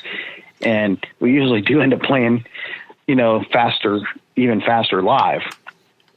But it's the energy, A lot of people, when they see us, they're like, wow, I felt something when you guys were playing. And to me, that is better. I would rather hear that than you played a perfect set and didn't make any mistakes. Yeah, I'm definitely with you on that one there. Yeah. I think it's just the consistency of the mistakes Lars makes that really and the prominence of the band, given that they're playing to tens of thousands of people every night, make it stand out a lot more. So I know it sounds like a harsh criticism to have toward the fella, because I think Metallica owe a lot of their success to him too, and his business nous and his ability to get things done. I have no question about that. Also, he could definitely arrange songs if the credits on the albums are to be taken at face value. But I think I've long since moved on from Metallica. I think as a lot of extreme metal fans have done, and it's I understand your point exactly about, in your case, mate, you got 5 things going on, and mate, if it all comes down to the rehearsal and the preparation, I imagine, for you, doesn't it? Really, not leaving anything to chance, because God knows how many times I've been on stage and not being able to hear anybody else around me except for myself. Just muscle memory, relying on muscle memory, and even looking over at the singer's mouth to see, because I do a bit of singing too, to see where they are in the song, trying to make out where they are up to in the song if I can't hear anything else, to work out where my part comes in. You've got to. I don't think people who aren't musicians realise the amount of things that go wrong when we're on stage as well. Something's working a minute ago and it no longer works now. You've just got to keep trucking. You can't stop the song. No. I've train wrecked a couple of times, and it happens. But with Metallica, their songs are very simple, and he only plays drums. He doesn't, and he has the best equipment in the world to hear through. It would be so. If I had that kind of money and equipment behind me, I sure. I mean, when we practice, we do pretty well. But then, like I said, when we get on stage, it just goes like chaos. It just seems like a whole different thing, and it's so much. It always seems to me is very hard to hear on stage for me. And I probably should go into an in-ear monitoring system for something like that, because we can practice, a million times and get everything right. But when you get on that stage and everything sounds completely different and you're on a different drum set than you're normally used to, I have a specific kind of drum set that I put together because I liked it. And I have a lot of drums, a lot of toms, I should say. And when we play live, I never get to use my drum set, hardly ever, because we're always flying places and playing these places, and the drums are never what I have at my house, when we practice all the time. So when I get on a stage, half the time I don't know what I'm going to be playing on until I take a look at it 15 minutes before we play. Yeah. Do you bring a drum tech with you when you travel, or do you do everything yourself? Never been able to do that. Yeah, we travel just the 5 of us. We don't have any techs. We have no sound man. We're totally out there raw.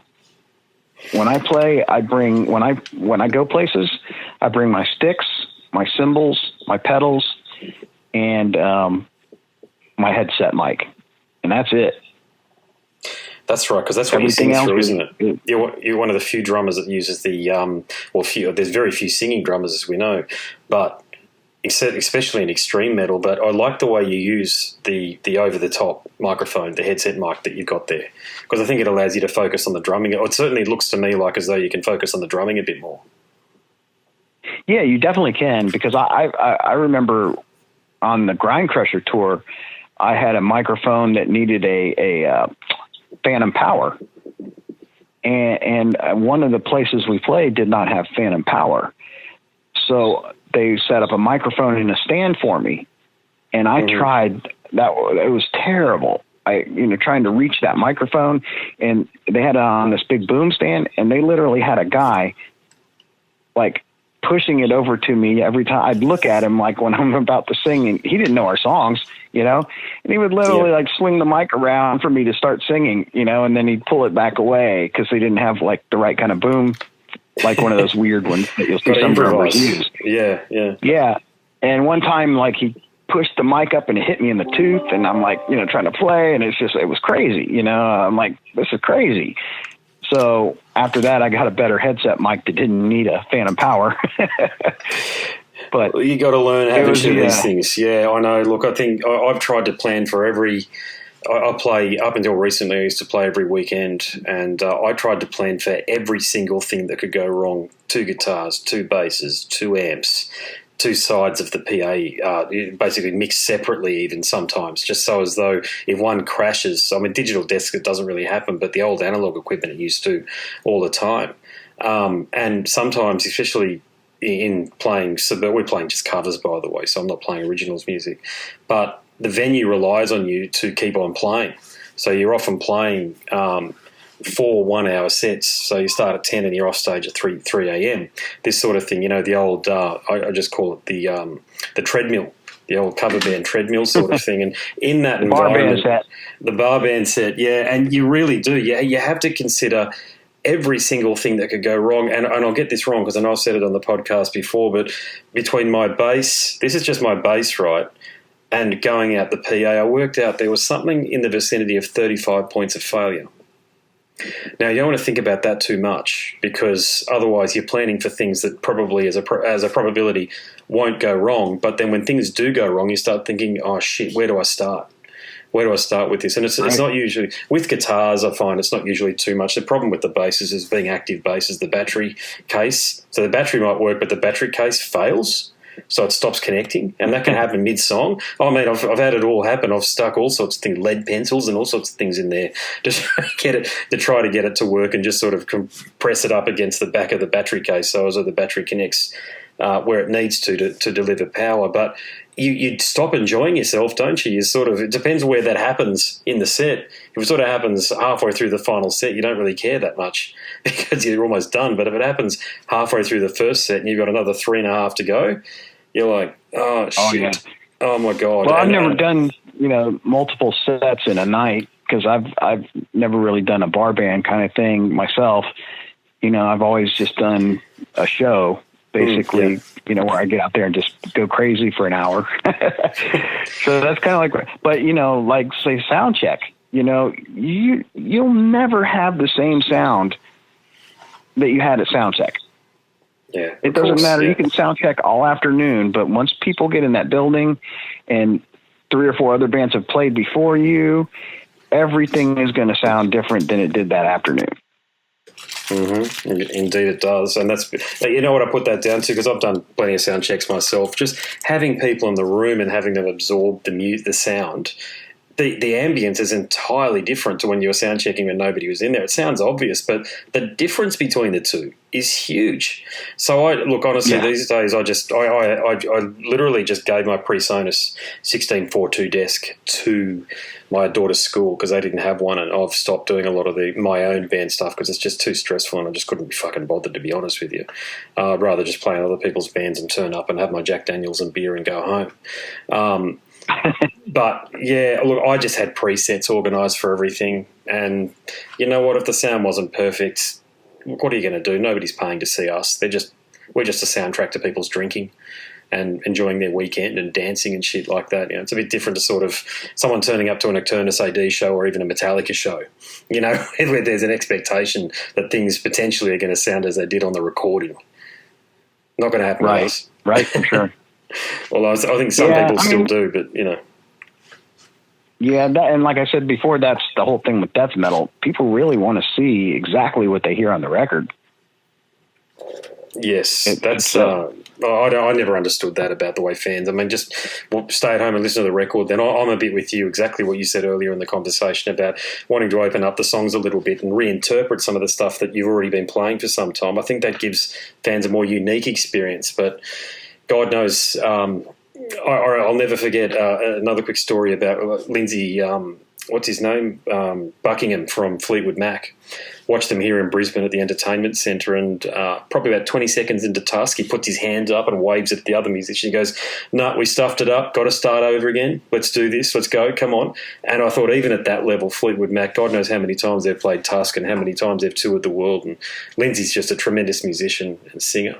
But you don't always get it right, and you've just got to keep trucking and you've just got to keep doing your thing. And sometimes things are so bad, though, like what Lindsay experienced, and you've got to start all over again, and you've just got to do it. And I actually thought it was a really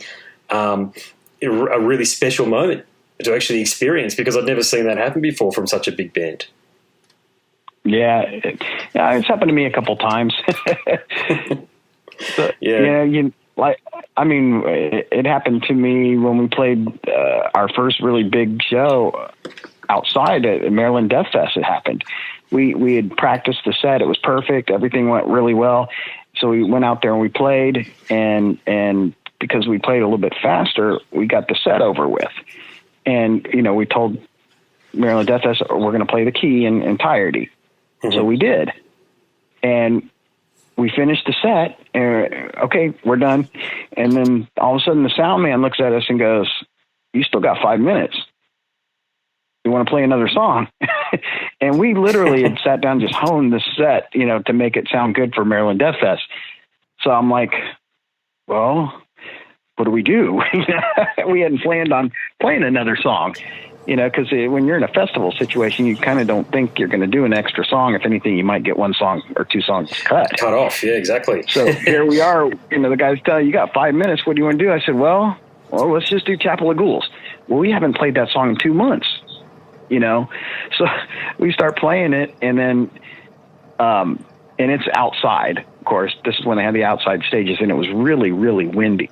Mm-hmm. And when you're playing outside on a really big stage, and when you have a big burst of wind, it takes your monitor and it just blows the sound away. Yeah, completely. You're not hearing it. So what happened was we get to that one really fast part in the song, and it goes a bunch of times with the lead. So this photographer came running out right when that happened from the side. Mm-hmm. And I saw him come running up to the drum set. So here I am making faces and stuff for the guitar player. For the photographer. And I totally didn't know where I was at that point. I'm like, oh shoot, and so I stopped, and they kept going. And I'm like, uh-oh. And it just, like I said, I was in the moment, and it blew my mind. I was like, oh my God. And I could not remember. I mean, when I stopped and they kept playing, and then they just kind of stopped and turned around, I didn't know where to go from there. Yeah. I mean, what do you do? And we literally, and I was just like, uh-oh. and it was, but it was kind of my fault, because like I said, that photographer came running out, and you can even see it on the video. He comes running out, starts taking pictures. I mean, here I am making faces at him, totally paying attention to him and not the song. And I'm all of a sudden like, where are we at? Because this really long lead part was going, and that's all I was like. I didn't know if we had, I think it's a 12 measures, and I think I had done like 7 or 8, and I wasn't counting. Mm-hmm. So I was like, am I on 8 or 9, or am I on 10? Where am I at? And, and I thought we were at the last one, and I stopped, and they didn't. And I was just like, uh-oh. And then they kind of just stopped and turned around, and they were like wanting me to pick the song back up, kind of like give me that look, like, let's start from there.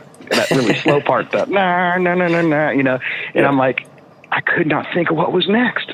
My mind just went blank, and I was just like, and I have like 5,000 people staring at us, like, what are you doing? They're all looking at me like, what are you doing? We're ready to thrash, and I'm like, we're gonna start this one over. That's all I could think. And so we played it a second time, but I mean, it was, everything, the whole set went great with the key. Mm-hmm. And then that guy was like, "Oh, you got 5 extra minutes." And it's like, okay, we'll just play this song then. We haven't played it in 2 months, but it's okay. And, then I started like hamming it up for the camera guy and bam, it was totally my fault. But oh my God, how embarrassing. It was probably the most embarrassing thing that's ever happened to me on stage. I can tell you the other thing. Yeah, but I can understand that because you've already explained that you're in the zone and you're in the moment when you're playing and you've got 5 things going on, and as soon as something comes and takes you out of that zone, it's very hard to get back in. It's like a vortex, isn't it? I can't tell you how many times I've been on stage and done these filling gigs that come up quite often, and the singer will go, "All right, we're going to play this song here," and I go, "I don't know it," and it's by a band I've never heard of. Like, it's in the charts at the moment, so I don't know. It's one of these Imagine Dragons songs or what have you, and it'll be by a band I've never heard of, playing a song I've never heard of, and yet the singer playing the guitar, because often a lot of these bar bands are just trios because you get paid more. Less people means you split the $1,000 between 3 people as opposed to 4 people. And he'll go, "It's all right, it's easy, it's just," and he'll be like mouthing in between the lyrics what the next riff is, like the chords in the next riff, and I'm like, I have no idea, and I play 5-string bass, so I'm just sort of going between the B and the E string and just turning myself down a little bit and just hoping the song finishes sooner rather than later. But I can't tell you how many times that's happened. And I've learned that punters, because of what I'm doing, it's very different to what you're doing. They're not as engaged in what I'm doing specifically or what we're doing specifically as a band. But as long as you look like you know what you're doing, people generally don't give a shit. And if it's just a song here or there, it doesn't even appear as a blip on the radar. As I say, have you had that happen before when you, especially when you're starting out with Trey, where he just started playing a riff and just went off into, I don't know, a Judas Priest song or something like that, and you're like, I don't know this song, but I'll go along with it just for the sake of it, and we'll see where we end up.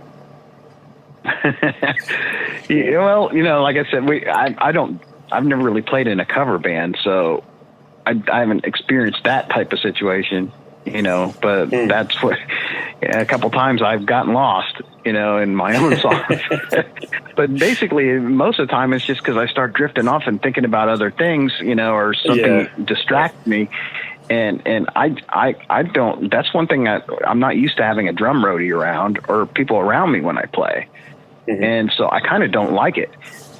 I don't like people behind me when I play. I don't like people around filming and stuff like that. It's not really, I kind of like, I said before, you said too, you get in that zone and it's a different world that you're in, really.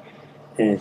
And to have other people distracting you from that, I'll look at the audience but then that will be done on purpose. But when somebody comes walking up while I'm playing and wants my attention, that throws me off. Yeah, I understand. Yeah, no, I definitely understand. Yeah, especially the way you've explained it. Yeah.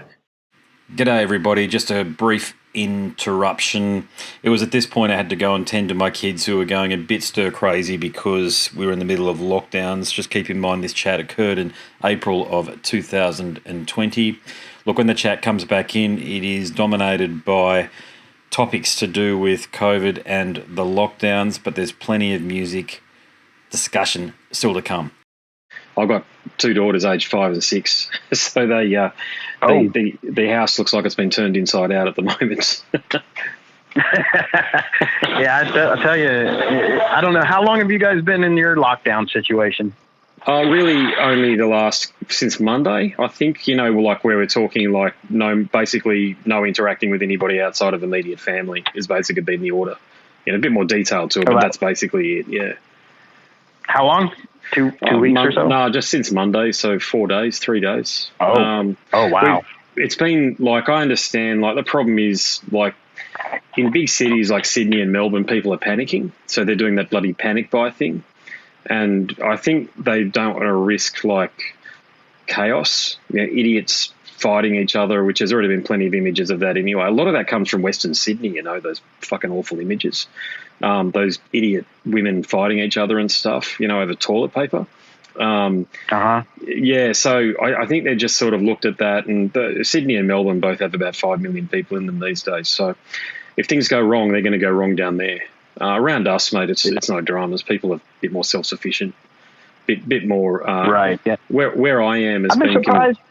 It's been. It's been hard to get stuff like toilet paper here, but people have actually been pretty calm overall in Tampa, in this area. Yeah, around me they have been too. We've had the usual toilet paper shortages, and beef and mince left the ground beef, I think you call it over there, left the supermarket shelves about 2 weeks ago, but they're slowly starting to come back now.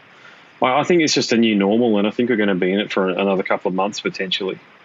Probably so. Yeah, I don't think it's going to stop, mate, anytime soon. Not whilst they've still got the borders open. There's just going to be new cases coming in all the time into Australia and the US. I just can't understand why they don't lock down the bloody borders. I mean, just for now, just do it and just contain it, and just let in nationals, so American citizens into the States and Australian citizens into Australia. Right. For everybody else, just stay fucking at home. Excuse my language. Just don't go out. And there's been that seems to be the only way to stop it at this point. Well, the images that I'm seeing coming out of countries like Ecuador aren't good at all. I'm talking people dead in the middle of the street and just having blue tarpaulin put over the top of them until the coroner or whoever, the morgue, comes and picks them up. I know. Yeah, it's not good, man, but I think people have just got to bloody understand, okay, that this is deadly serious. I know there's a lot of conspiracy theorists out there that are banging on about it being a cover-up for the rollout of 5G and all this stuff, and I just think, I don't know, it's a hell of a way to get 5G rolled out, if that's the way you want to look at it. Exactly. And I don't believe that either. I mean, I don't believe the 5G thing, that's for sure, but I do believe that it was created in a laboratory and let loose. It looks increasingly like that. I tend to agree with that. Yeah. Well, I think that the Chinese. I don't think it came from somebody eating a bat and that was it. They were talking about patient 0 ate this bat. That I just don't believe that. Came from everything that's happening now. Came from that. Yeah. Well, there's a lot of credible news sources that have pivoted and are talking exactly what you're saying now. That there's a laboratory there in Wuhan. And the particular, I can't remember the name of the bat, but he's not local to that area, that they're laying responsibility on humans eating this particular type of bat. It's not in Wuhan, apparently. And they're very geographically sensitive to things in China, apparently. So they eat what's around them, and not a lot of other stuff comes in. It's like a protectionist form of industry, even though it's in those very disgusting-looking markets. But, yeah, I think it might have been created in a laboratory at the very least and been unleashed, but it's just a chemical weapon then, really, isn't it? That's what it is. Yes, for sure. I think so. But either way, mate, I think we're stuck. There's been so many. Are there a lot of your mates, from big bands that you've spoken to that have really been affected by it, i.e. they've had tours booked, this sort of thing, and they've had to cancel and they've lost a bunch of dough because of that? Oh, yeah, for sure. Every tour has been canceled. Everything in the United States, show-wise, even the bars are closed now. Yeah, same here. Yeah. We Yeah, don't it's even the have same. even the regular bars that don't even have bands are closed now.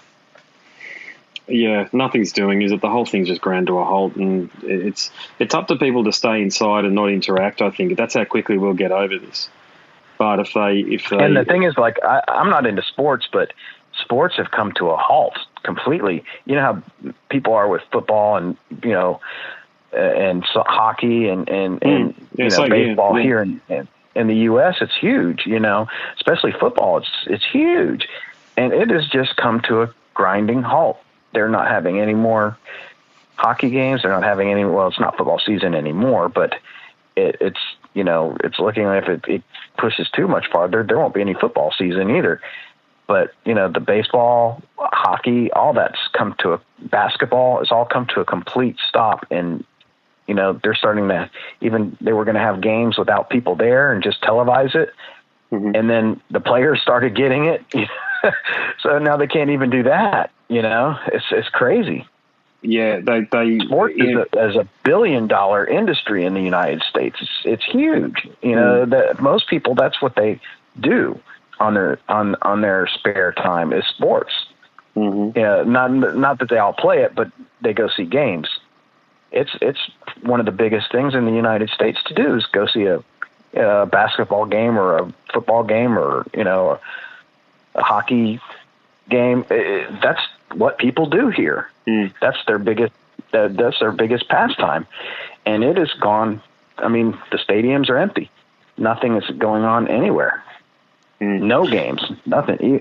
All the way down to like the little high school teams and junior high playing, baseball and football. Nothing. Nobody.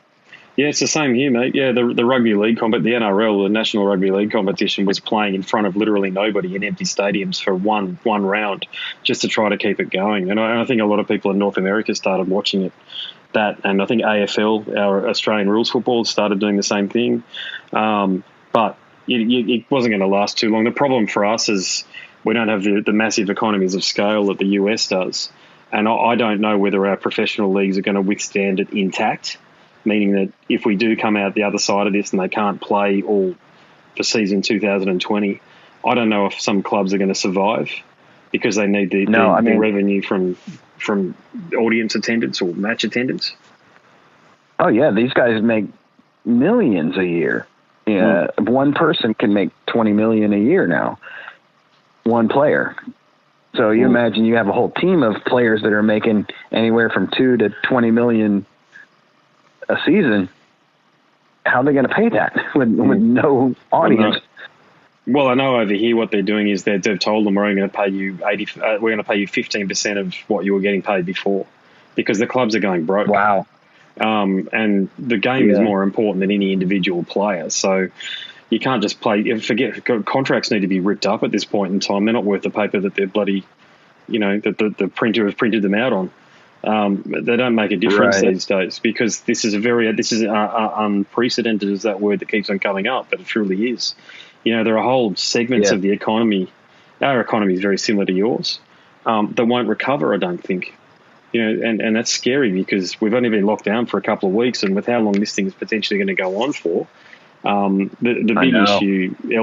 big issue I think for both the United States and Australia is to get manufacturing back up and running again in both countries. It was a bad idea. Same here. I mean, we relied literally everything you bought was made in China. Mm-hmm.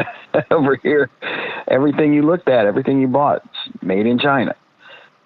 So I don't know, and it kind of, in a way, maybe this is what needed to happen to, like you said, start manufacturing our own stuff again.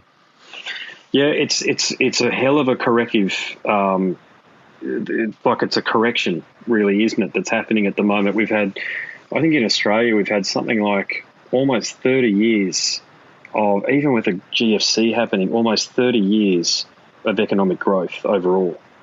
That's measured by GDP, and I could be wrong there, but it's about 30 years anyway. So that's unprecedented in history. Again, that word there again, unprecedented. But you have to have little spikes and valleys, otherwise it's not real. And I think if we saw anything through the GFC, it's that if the bankers and people who control the money for the sake of controlling money, i.e. they don't have a product outside of just handling cash, if they're being bailed out for starters, which is of course what happened after the GFC, but if they've got too much of a hand in the way economies keep on running. So say, for example, it's cheaper there's that idea that in the short term and mid-term it's cheaper to have China producing everything, but it actually affects us in the long term, like right now, not having manufacturing onshore. So whilst you might have made a lot of money through higher margins in the short term with manufacturing being sent offshore, it doesn't help the national identity. And indeed, moving into this phase that we're about to move into now, where, face masks, you got, like, I know in the States there, you got New Balance and Nike making face masks these days, I think it is. Businesses are having to pivot, and they're having to do things that they've never done before. It's a bit of a community effort, but in the longer term, mate, I think you've got to have basic manufacturing in each country. You can't just rely on shipping bloody lanes to delivering everything. It's not the way to preserve an economy. No, it really isn't. And even like locally, we had the last couple of years, craft beers got huge. So we had several in Tampa. We had several companies open up to do their own beers. And they have these big breweries. You know what they're making now? Hand sanitizer. Yes, that's right. They're doing that here as well. Yeah. Yeah, I've seen that. I mean, there's 2 big breweries in Tampa that did their own craft beer, and now they're making hand sanitizer with their beer. It's like, wow, but they did it. They turned it around, and they're actually producing like 4,000 gallons a day of hand sanitizer instead of beer. Yeah, Bundaberg using the same equipment that they did to make the beer. Well, it's good that there's a bit of innovation going on, and there needs to be. I mean, let's face it, necessity is the mother of invention. So I'm glad that is happening. But why don't they just keep it going afterwards? Why do we, for example, why the hell do we need to get something as important, and it really is important, as hand sanitizer made in China and imported? There's no reason for that. And I think what it comes down to, a lot of it comes, people think that I'm talking about protectionism and fencing off individual economies. I'm not saying that at all. I think the most important thing you can do is educate the public about what happens if they keep on buying shit that's made overseas, what it does to economies. Go back to, I mean, and people focus on things that are just silly, like the car industry, for example. I don't give a shit if we're driving Japanese, Korean, or even cars made in China. That's fair enough if that's got to go over there to do that, because those are big ticket items that cost a lot to produce, and you need to find a cheap labour force to do that. I totally understand that. But how is that the case with hand sanitizer and face masks and tissues?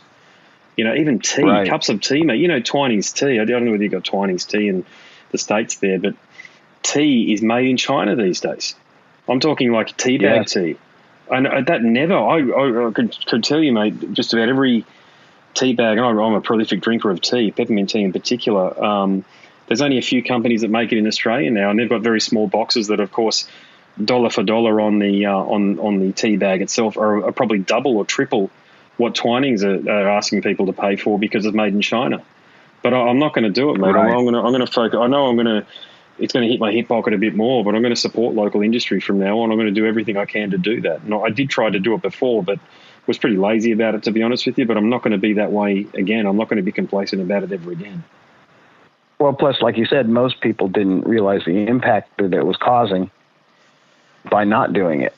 Yeah. It's the Chinese thing is very concerning, especially for us here in Australia. I mean, it's a big issue for you guys too, from a military standpoint. But they're really right on our doorstep here. They're not very far away from us at all. And what they're doing in the south, South China Sea, and mate, there's something like it's very hard to get credible data on this, but I would say my opinion is and certainly I think the data supports this to an extent. There's at least 1 million born Chinese people in Australia at the moment. So we're only a country of 24 million people. It's a lot. I noticed that when I was over there. There actually were, and I didn't. Now that you said it, I didn't realize how close they really were to you guys. The distance-wise, but I did realize how many there were over there. Well, I think we must be educating half of the Chinese Communist government's children. And because I'm back at uni these days, and I'm at a uni that basically is modelled on the American system. It's Bond University, so we have a lot of students, particularly from Florida, your part of the world there, come on over. But we also get a lot of Chinese students as well. And what I'm saying is not racially motivated whatsoever. I want to be clear about this. We're talking about facts.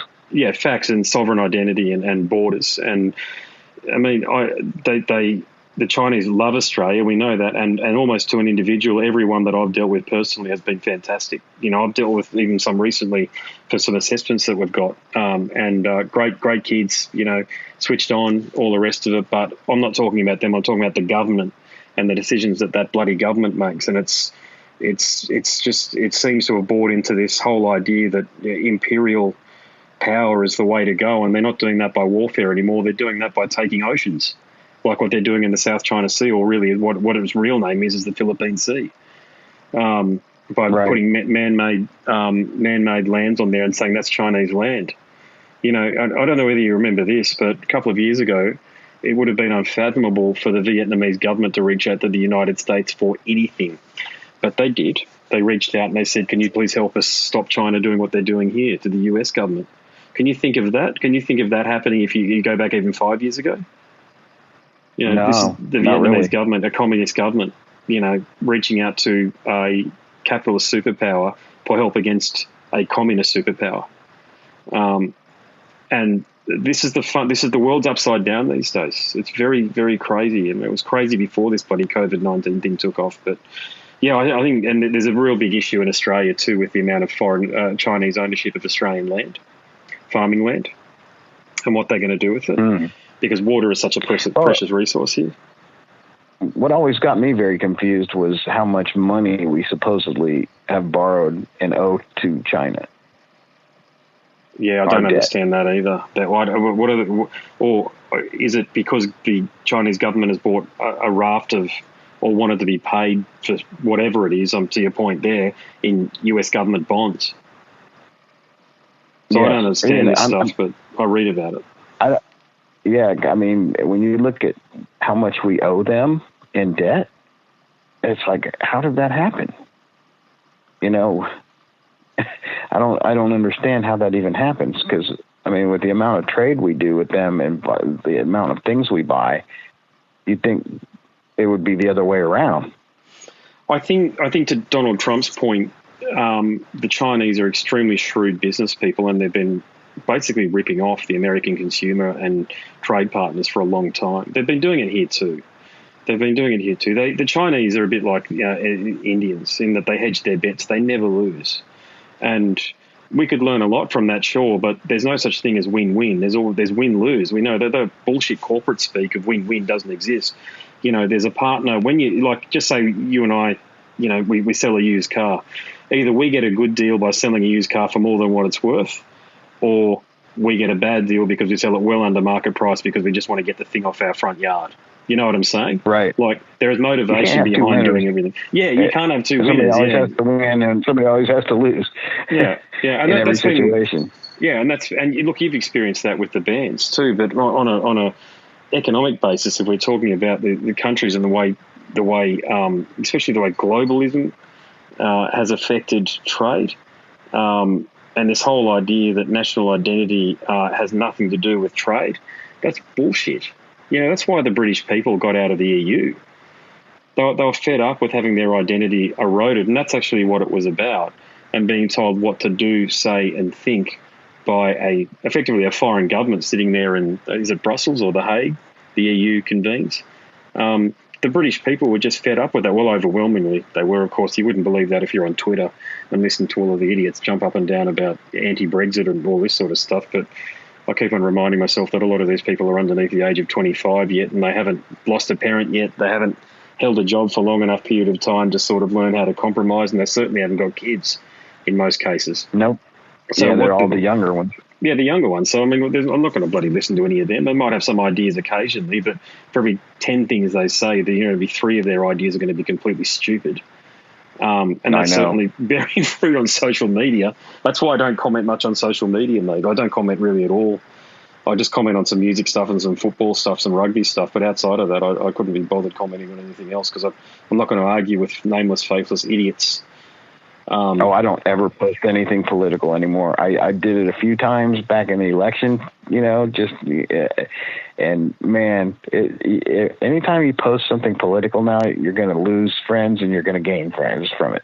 Yep. Mm-hmm. It's really interesting though. I've got to tell you the amount of musicians that I've spoken to that have said stop recording or don't include this in when I release it as a podcast. But man, I can tell you, certainly the overwhelming majority that have offered me opinion from your part of the world totally support Donald Trump. And that's a very broad cross-section of people that I've interviewed. Heavy metal, punk, indie rock, pop, some jazz and blues guys. And if an opinion's offered, I can tell you 90% of the time it's going to be in support of Donald Trump. It's really interesting to see that. And I think that hints at the broader populations like their voting intentions and preferences too. So whilst you go onto social media and all you're really reading is Donald Trump's this, he's that, he's an orange man bad, all of this sort of stuff. Really, the undercurrent is actual really in the electorate is support for him. And I think that's the same here with our leader here too. Is very different to Donald Trump, but is a centre-right leader. You know, so the moral is social media ain't real life. Yeah, no doubt. You're right on that. Well, I mean, mine is. I mean, I have to say the stuff that I post is pretty much me, you know. Yeah. But then, like I said, I don't post any political stuff anymore at all. I mean, I used to post some jokes here and there about, you know, like, you know, this person or that person, but I don't even do that anymore. I stay completely away from it. Yeah, I look, I have an opinion, but because I'm virtually a nobody gives a shit. Whereas if you say something, you can have half a dozen people jumping on your back saying, "What do you believe this? What do you do?" You know, you're a prominent musician at the end of the day, and I feel for you guys in that position because, yeah, you're still human and you've still got to lead the life that the rest of us have, and you've still only got one vote. But if you do go off and you have an opinion, then it basically painted into a corner, or one of these sites like Blabbermouth or Ultimate Guitar will pick it up and use that as the basis for some clickbait. And I think Blabbermouth has been overwhelming, very, very supportive of a lot of the work that I've done over the years, I've got to say, but I always feel for the artist. I had a chat to Mark from Suicide Silence, tremendous individual, good bloke, but he's definitely anti-Donald Trump, and he got picked up. And the amount of comments that were I won't even repeat what you can imagine what the comments were toward him. I'm sure, yeah. The poor bastard. But the same thing happened to poor old Carl Willits a couple of years ago when he said some stuff about Donald Trump. Got on there, and a lot of people. So it's on both sides of politics. I understand that you get these nameless, faceless pseudonym warriors, as I call them, on social media, sprouting off opinions and hammering artists for having an opinion, even though their opinion is not fully, even their own opinion could never be fully informed because they spend all of their time yelling and shouting at people via their iPhone or Android device on social media, instead of actually getting educated and finding the nuances or the devil that is in the detail, so to speak. You know? Right. So, no, you're right. Completely right. Yeah.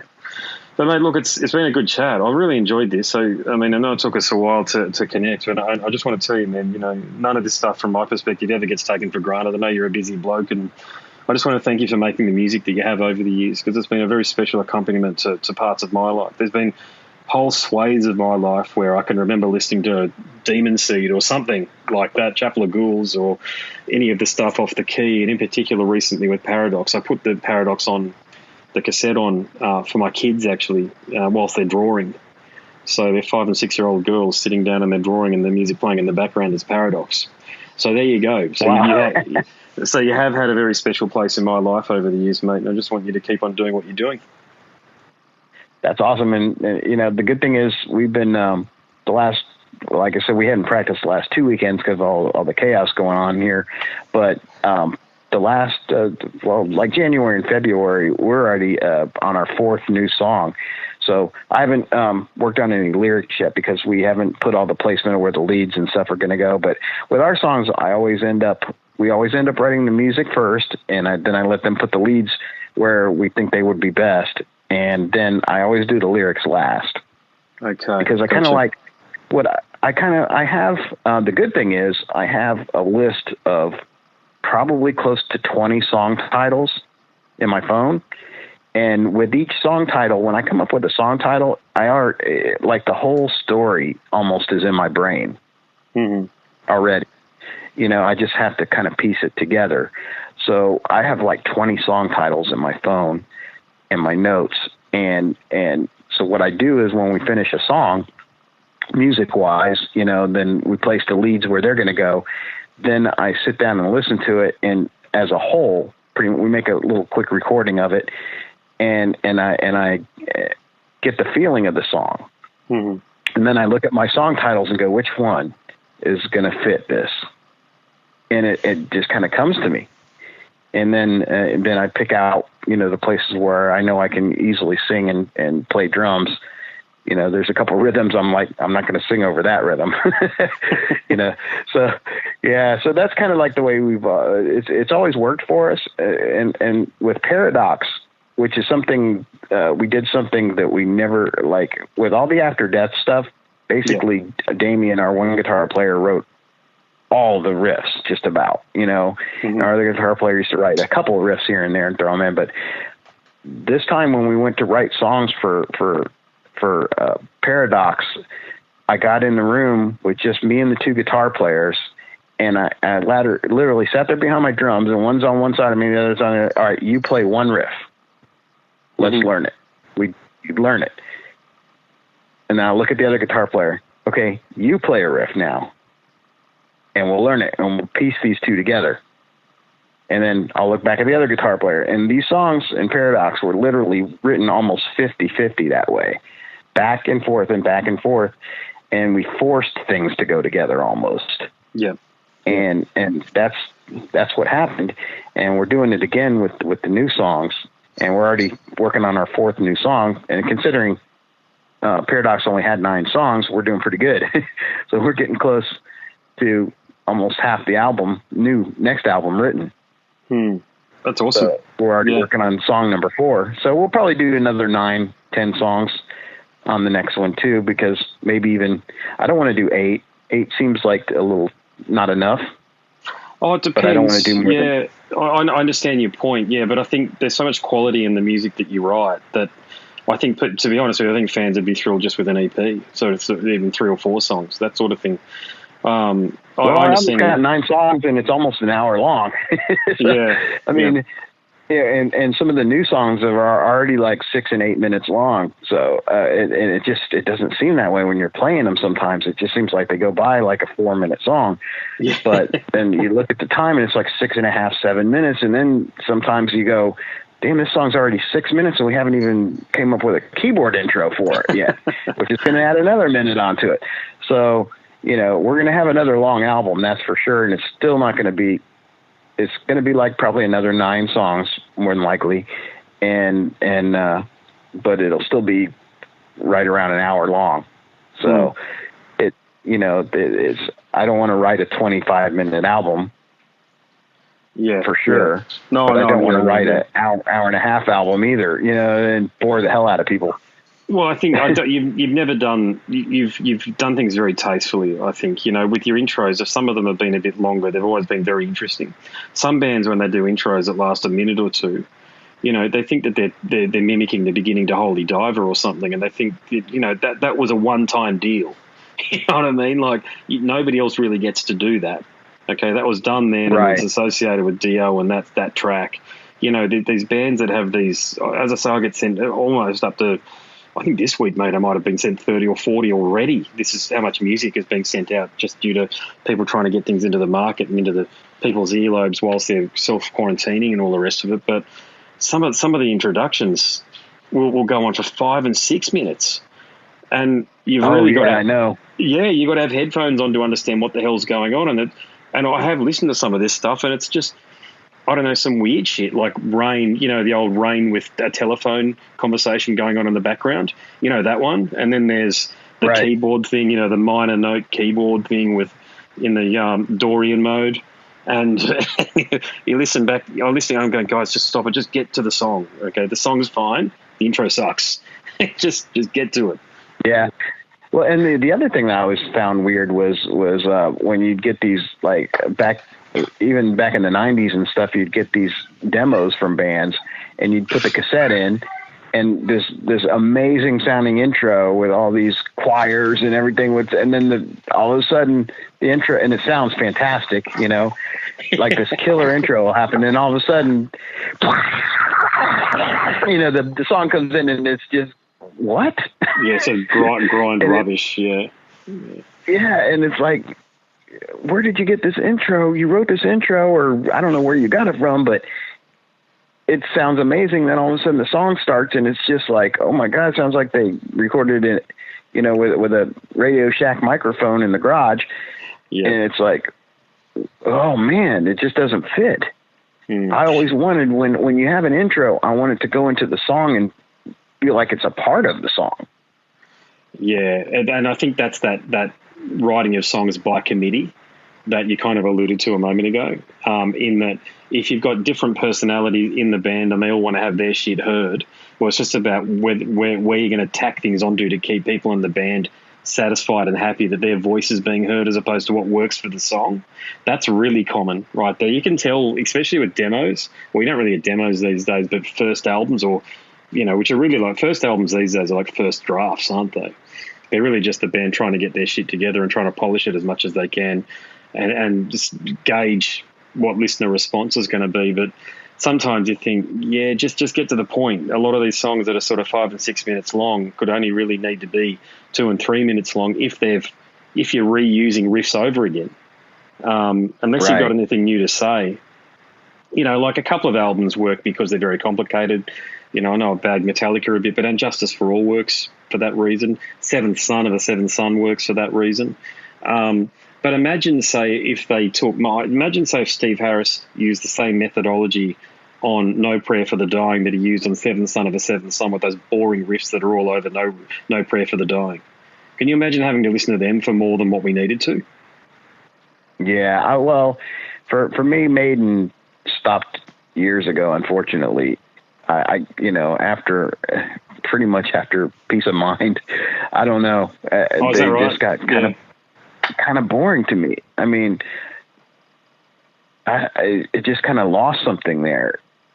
And I still love the first 3 albums.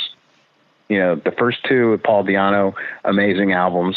The music, if you listen to the first Iron Maiden album, it's a masterpiece.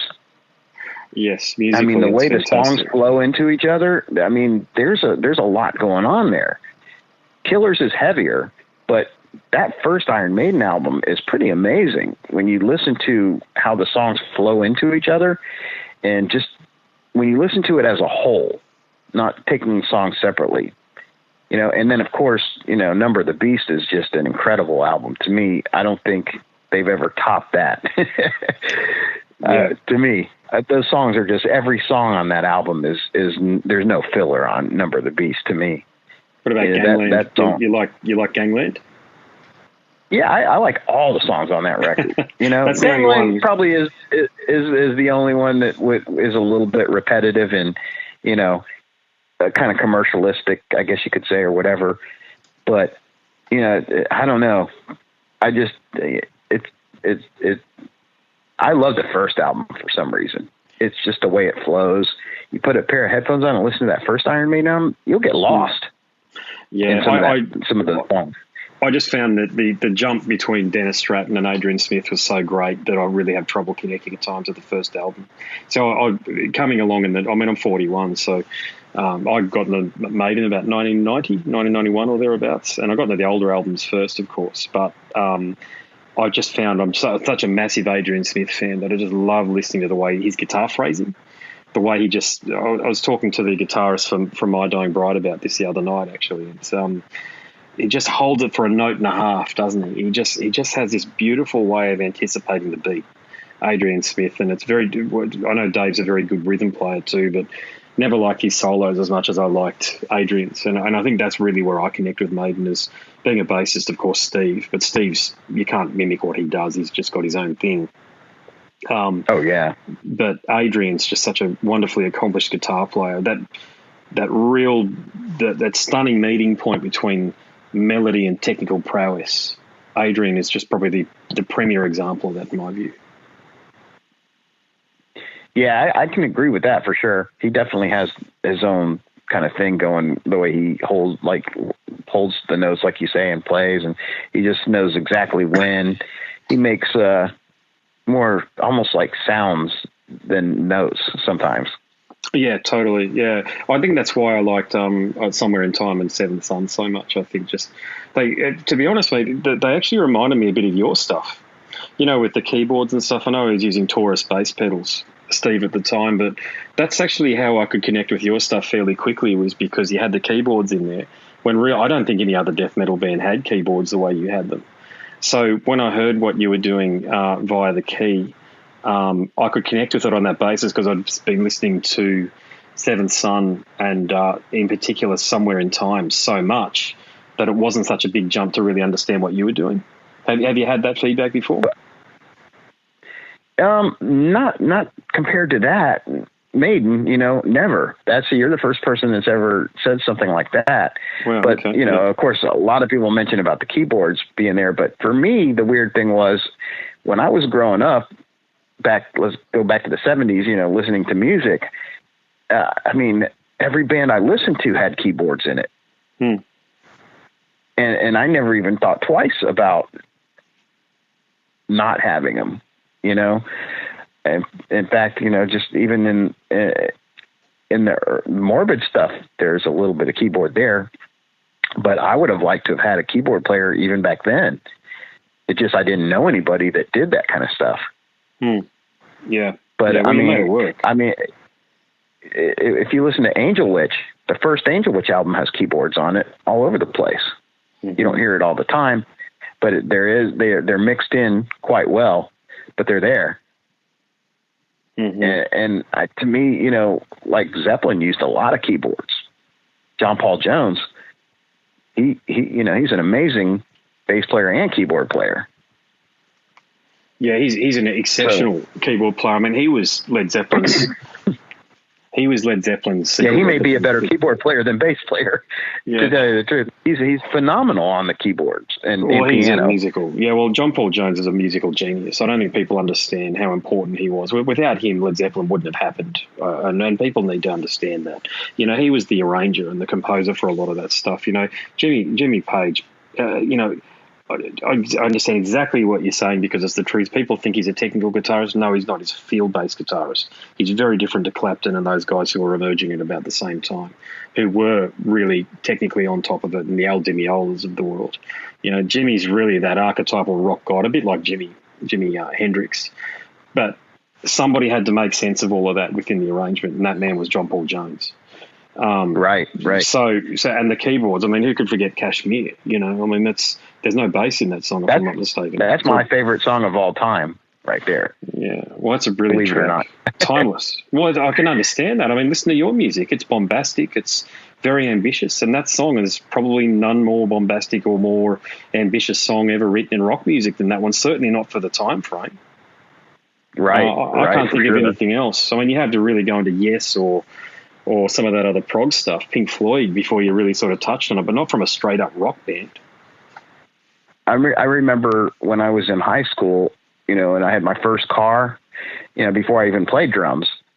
I remember going to work one day and at a burger place, and this is, before I had met Trey, and I heard Tom Sawyer come on the radio. Nice. That song blew my mind. The keyboards in it, the sounds the keyboards were making, just the drumming was so technical. You never heard anything like that before. You'd heard Rush before, but something happened on that record where they just stepped up to this like alien level of playing, and when first time I heard Tom Sawyer, just the sound of those keyboards,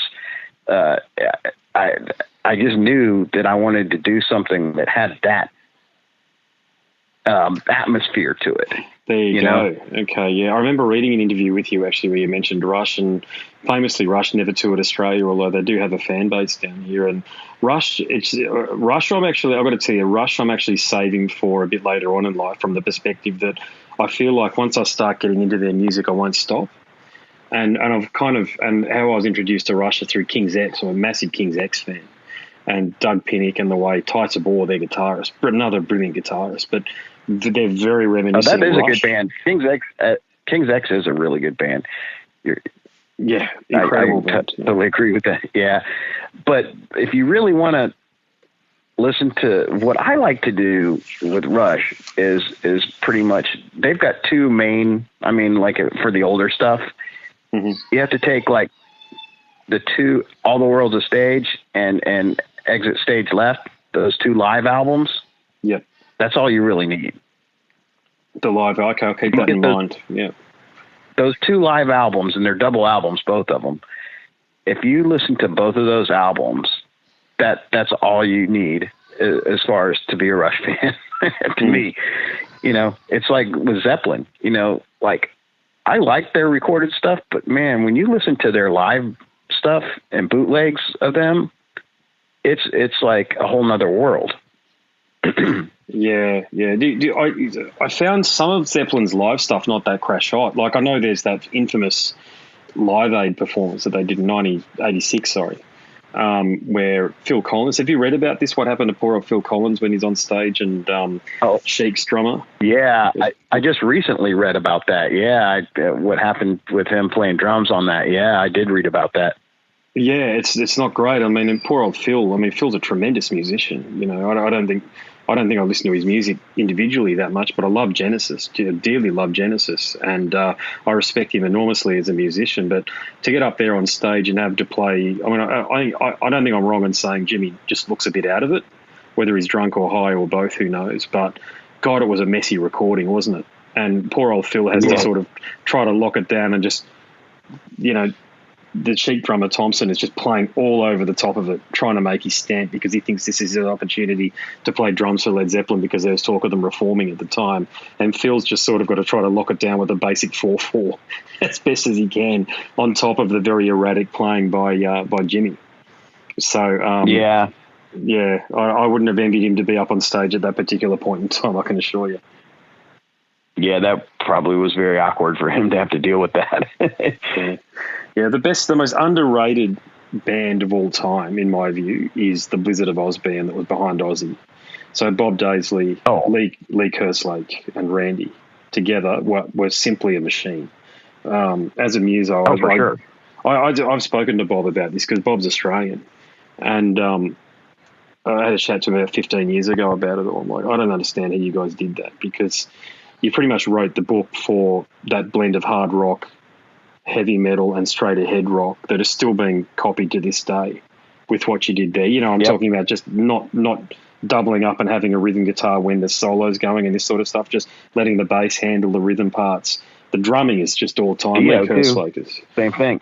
Oh, yeah, Dio. Yeah, exactly. Yeah, was what they did there. Yeah. But I just love those first two albums, and what Sharon's done to those musicians through the years is unconscionable. I don't know. Especially when they had those guys re-record the tracks. Oh my God, I can't believe that even happened. Well, I think Robert or Mike has expressed deep Mike Borden from Faith No More. Robert, of course, in Metallica these days. He was in Ozzy's band at the time. Has expressed deep remorse over doing it, but they actually said that they didn't know what they were doing. And those two guys are squeaky clean, right? Like, I don't think that I actually believe, I can't remember who it was. It might have been Mike Borden who said it, but I actually believe them when they say we just thought we were just recording some stuff. We had no idea that they were going to put it on over the top of what was already there, because I spoke to Andreas from Sepultura about it, and look, our comments may blabbermouth, but I don't give a fuck because you can't touch the original. You can't do that. And we were both of the same view that whoever the engineer was that actually was lining everything up in Pro Tools, whether they couldn't get it right or whether they just didn't get it right, it musically sounds off. I don't know whether you've heard those re-recordings. They sound wrong. That's the only way to describe it. I know. I have, unfortunately. I remember when they did that, and released it, I was like, what? How could you do that to the original musicians, and not have a conscience like that and ruin those recordings? I mean, Randy himself must have been rolling over in his grave, knowing that was done, because like you said, Kerslake and Daisley, they were, it was perfect. Those songs were perfect. They were. There's no reason. There's no reason. And then again, that album is another one where when it came out, you don't really realize it, but there's keyboards all over that record. Yeah, there is. Yeah, you're right. Spot on. Yeah, that's another one. Yeah, you're right. You don't realize it. And of course, there's Mr. Crowley, but there's other songs that it's in there. And keyboards were used very effectively on the next album, Bark at the Moon, which I thought was a really good album, by the way. And I think this might be heresy, but I actually prefer Jake over Randy, to be honest with you, as a guitarist. I just love Jake's way of doing things. Yeah. I know. I just love Jake. I can't agree on that one because he was just you gotta see, the thing is when you talk, not that Jakey Lee isn't a great guitar player because he's amazing, but the thing is Randy came up with the sound that he's using, just like Eddie Van Halen came up with the sound that he used. Mm-hmm. Yeah. What he wrote for Ozzy didn't write those songs. Randy did. Well, Bob wrote a lot of them too. Yeah. That's what people don't understand. Ozzy was high and drunk through the recording. He had no idea what the hell was going on. I mean, I think Bob's been very transparent about what took place back then, which is that he'd help Ozzy come up. He'd sit down with Ozzy, they'd write lyrics, and Ozzy would hum some melodies, and then Bob would try to sort of make that work with the music that they already had going on in the background at the same time. So Ozzy was forced to play a role, but Ozzy was out of it for the first 10 years of his solo career, maybe longer, 15 years. You know, I mean, I don't think he probably remembers 1981 to 1990. It'd be a miracle if he did. It'd be a miracle, I think, if he did, because it was the musicians like, even Phil Soussan, who wrote Shot in the Dark, which is probably one of my favourite songs from Ozzy. And Bob, of course, was there the entire time in the background writing music and writing all of the lyrics. People forget that. Right up to No More Tears. He wrote 5 or 6 albums worth of lyrics there, but wasn't appropriately credited for it because of the way Sharon had organised the publishing. Exactly to your point earlier about siphoning off funds to people who, well, I mean, I know Ozzy's the name, I get that, but for God's sakes, I think you can pay him another way and still have the actual writer of the song, if you want to credit it that way, published in the liner notes and also receiving publishing. I don't think any rock or metal fan out there is not aware at this point in time that Ozzy does not write music or lyrics. It's other people. It's Geezer and Bob Daisley that have done the lion's share of it across his 50 or 60 year career, wherever we're up to at this point. I know, but you'd be surprised how many people think that Ozzy writes all those lyrics. Well, if you read the liner notes, that's certainly what it looks like, but it just isn't the case, as we know, But I mean, Ozzy. I just wish Ozzy seems to have a heart, and I wish he would sort of correct the record on some of that stuff, because I think it's important for the musicians. Jake looks like shit these days, and I just hope whatever he went through, he's sort of around the other side of it. And I heard through the grapevine that there might have been some abuse issues there, substance abuse issues there too. I'm not definitely not saying there was. I'm just saying that's what I heard. But I mean, there's Randy, of course, is no longer around, but Phil Soussan did a lot of work there. Randy Castillo's long gone. He's about 20 years gone these days, isn't he? The drummer from The Ultimate Sin, and also No More Tears. And I think you got to honour these guys. I don't think it's fair and reasonable not to. Like, by all means, Ozzy is the name, as I say, and nobody will dispute that. Very charismatic guy on stage and all the rest of it, and a great voice too. I love the timbre and the sound of his voice. But these are the guys that were in the engine room making his band happen. Right. Yep. So. Cool, mate. All right, look, I better jet off. I better go and see what these kids are doing, so in case they've pulled apart the living room and broken the TV. But you'll get it back together. You'll be all right. Yeah, we'll be fine. But look, thanks so much for your time. Yeah. But it doesn't happen that often, so I'm glad we got a good long session in and got to talk about a bunch of stuff. And you got tons of stuff you can use now. Well, if you're cool with it, mate, I just put everything up as it is, because I find that most of my audience, unbelievably, is in your part of the world there. I've got hardly anybody in Australia that listens to me. I don't know why that is, but mostly it's in the US, US and Europe. Yeah, that people listen to I'm fine with anything we talked about. Yeah, so I just put it up. I think authenticity rules, so I just put it up as it is. I don't really even do much editing. I can assure you I don't do any editing. I've got to say I just put it up and that's it. And I find I get so many messages from people just saying that they appreciate it, because they like basically eavesdropping in on the conversation between two blokes, especially since you're the star of the show, so to speak. So they're tuning in to listen to you. But I've also got an inbuilt audience too that are very keen to sort of listen to people like yourself who've had such a tremendous impact. And I've got to say, not just on extreme music, I think you've had a tremendous impact on music in general. And you'll never know how much of an impact you've had because, you fly under the radar a little bit, but you really are one of those guys that without your contribution to music in general, I think it would sound very differently. And I want you to know that. You're a very, very important guy to the history of music. I appreciate that, but it's so weird for me to think of things that way. I just never do. I always think of myself as just another metalhead that just enjoys the music and likes to play it. you know, and I like to do my own thing, and I don't really take off of what other people do.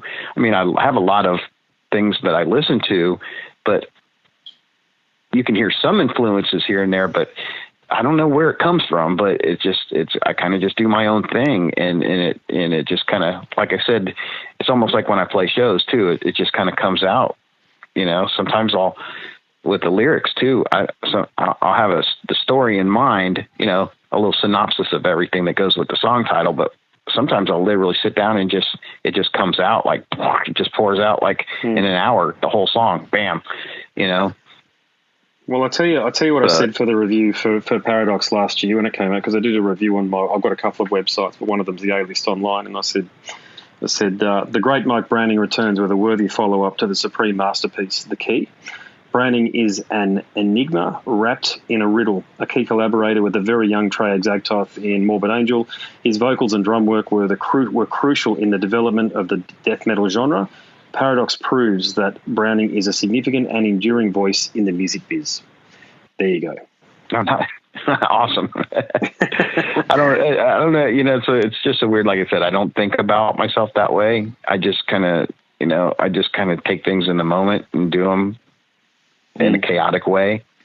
And then I sit back and look at it. And sometimes I'm like, I don't even know where some of this stuff comes from. You know, I'll look back and look at some of the stuff that I've written, lyric-wise too, especially, you know, and go, where did I come up with this? You know, how did I come up with this idea? I don't even know, you know, how it happened, you know, but there it is.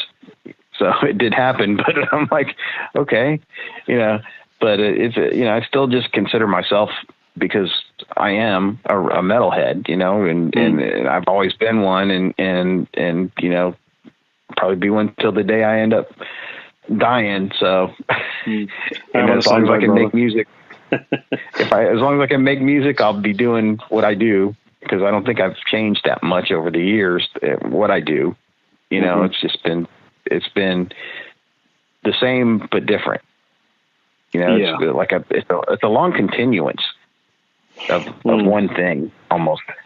It seems I think you're born to do it. Well, you're born to do it, and you clearly got the talent for it. You know, you found your muse early on in life, and you've just been mining it ever since. And there's nothing wrong with that. It's a real positive thing, particularly because of your impact on music in general. You know, so I just hope you know, I'm really looking forward to listening to the new music you've got to release. That's for sure. I'm really enjoying Paradox, but kind of strange. It's good. It's definitely going to be in the vein of Paradox still, of course, but some of the timings of these newer songs, these new 4 songs that we've got, is just really strange. I don't even know how to count some of it myself. I'd have to have somebody that's really good with drums go, that's the 7/8 timing or something, you know. I'm like, it could be this or it could be that. I'm not even sure of some of the weird stuff, you know, that I come up with and timing wise, but we got some very strange rhythms and timings to them and changes this time. So it's gotten a little weirder, for sure. Yeah, for sure. But it's definitely going to be, you know, just like a Paradox continuance for sure. Because I think we've found a niche that we really like with Paradox, and you know, we want to make sure we don't get too far away from that, but still make it fresh. Yeah. Well, as I say, man, I'm looking forward to hearing it. Yeah, and it's great to hear that you're continuing along in that vein, because the video that you did too was fantastic. You know, I thought you really nailed it with the video. The aesthetics were on point. It's good to see you guys and the band members up there on, you know, in front of the green screen or whatever you were playing in front of. Yep, that was a green screen. Yep. Yeah, because it's great. I think it's good for people to put a face to the name, and that you're representing all of the band members. I mean, I think a lot of other people in your position would just have a video of yourself playing along to it. But no, true to your word, mate, you do have a very good band there, and it is a band in the truest sense of the word. Oh, thank you. That's awesome. Yeah, with the video thing, you know, I've seen some people make some comment. The beginning was awesome, and then I see these old guys playing instruments, and it's like, I saw that as well. Yeah, don't worry about that shit. That's what they say. It's like, dude, we're old because I'm 55 years old. I'm almost 56. What do you want? But are you doing anything? What are you doing besides criticizing my age? And what were you doing in 1986 when I was recording Abominations? Mm-hmm. Yeah, that's right. Exactly. Yeah, exactly. Yeah, mate, you've earned the right to do whatever the hell you want. Put it that way, mate. And anonymous keyboard warriors be damned. You know, if to your exact point, mate, they can go out there and start their own band, and then they can do exactly whatever they want to do. But you know, it's really up to them and their prerogative to get off their asses and do it. Right, exactly. You know, and a lot of people can talk, you know, about this or that, you know, but it's like really success is your only proof. What you can talk a lot of stuff, but what are you actually doing? Mm-hmm. You know, and that's what it comes down to, is what you end up, you know, putting out to the world. Mm-hmm. Not what you say to the world, it's what you do in the world. You know, that's the only thing that's going to live on. You know, you can say and criticize all kinds of people and say, you know, this person's not as good as this person as far as playing the drums or whatever, but you know, what are you doing? Yeah, indeed. Yeah. So, indeed, yeah. No, that's it, mate. Yeah. All right, look, I better go off and see these kids and get some lunch organised for them and stuff. So, but look, I want to thank you very much again, mate. When I've done the edit or, you know, put everything together for a podcast, when I've posted it, do you want me to send it through to you on Messenger? And once we record again and get a new thing out, then we'll do it again. If you know, we'll do a whole nother situation. Yeah, I was going to have a final point, man. Anytime you want to have a chat about anything, mate, I know there's plenty of people out there that love hearing from you. So anytime you want to chat and, you know, you want to do a podcast episode or what have you, mate, just let me know. I'm down to chat about anything. Awesome. Sounds good. Yeah, cool. For sure. All right, brother. Thanks so much again, Appreciate it. Yeah, thank you, and there'll be more to come. All right. Thanks a lot, brother. Talk to you soon. All right. Catch Dale. See ya. Bye. What a fantastic fella. Mike Browning from Nocturnus AD and Morbid Angel, ladies and gentlemen. Okay, if you like that one, there are quite a few more chats with the Morbid Angel members and associated alumni over at scarsandguitars.com. And if you like listening, maybe you like reading, I know you do, because you're an intelligent audience, check out my book, please, and there's some more information to share with you about the book. But before we get to that, I'll bid you a fond farewell. My name's Andrew Mackay-Smith, and I'm the host of the Scars and Guitars podcast. Until next time, it's a very goodbye for now. This is Eric Rattan of Cannibal Corpse. You are listening to the Scars and Guitars podcast with Andrew Mackay-Smith. I've been the host of the Scars and Guitars podcast since 2017. The first musician I interviewed for the show was David Vincent from Morbid Angel, and things have just snowballed from there. In all, I've posted almost 650 podcast episodes featuring conversations with many of the leading lights of rock, heavy metal, and beyond. It just got to a point where I thought, I need to write a book about all this, so that's exactly what I did. In Scars and Guitars Volume 1, you'll read a heap of deep reveals and commentary, such as Des Fafara talking about Coal Chamber and why the band will never return. You know, if you're a band just starting out, you need to hear me. Do not start a band with partners. Ever. Yeah, wise words there. Sage advice, mate, for anybody. Don't ever, because I can't go do Coal Chamber right now unless I get others involved. Phil Anselmo talks about the episode in his career which gives him the greatest sense of accomplishment. I think the staying power of the fans and the staying power of the songs, you know, whether it's Pantera, Down, or Superjoint, the fans remember the songs. Alex Skolnick from Testament confirms that, yes, playing the guitar in Ozzy's band is anything but an ordinary gig. Will Silent Oz from Dimmu Borgir write a book? Pa from Sabaton gives advice to people who want to start a band. Look at the team around you, look at the bandmates. If the guys want to be on the stage, then it's all cool. If the guys want to be backstage, then it's not going to be cool. Current and former members of Cradle of Filth discuss the band's seminal 90s material. Read about the reaction to George Lynch and Mark from Suicide Silence's comments when they throw shade at then President Donald Trump. We have this idiotic monster, you know, this egotistical, self-aggrandizing, complete piece of shit in there. I just can't understand how we've gotten to this place. And yeah, we kicked a hornet's nest with Sepultura.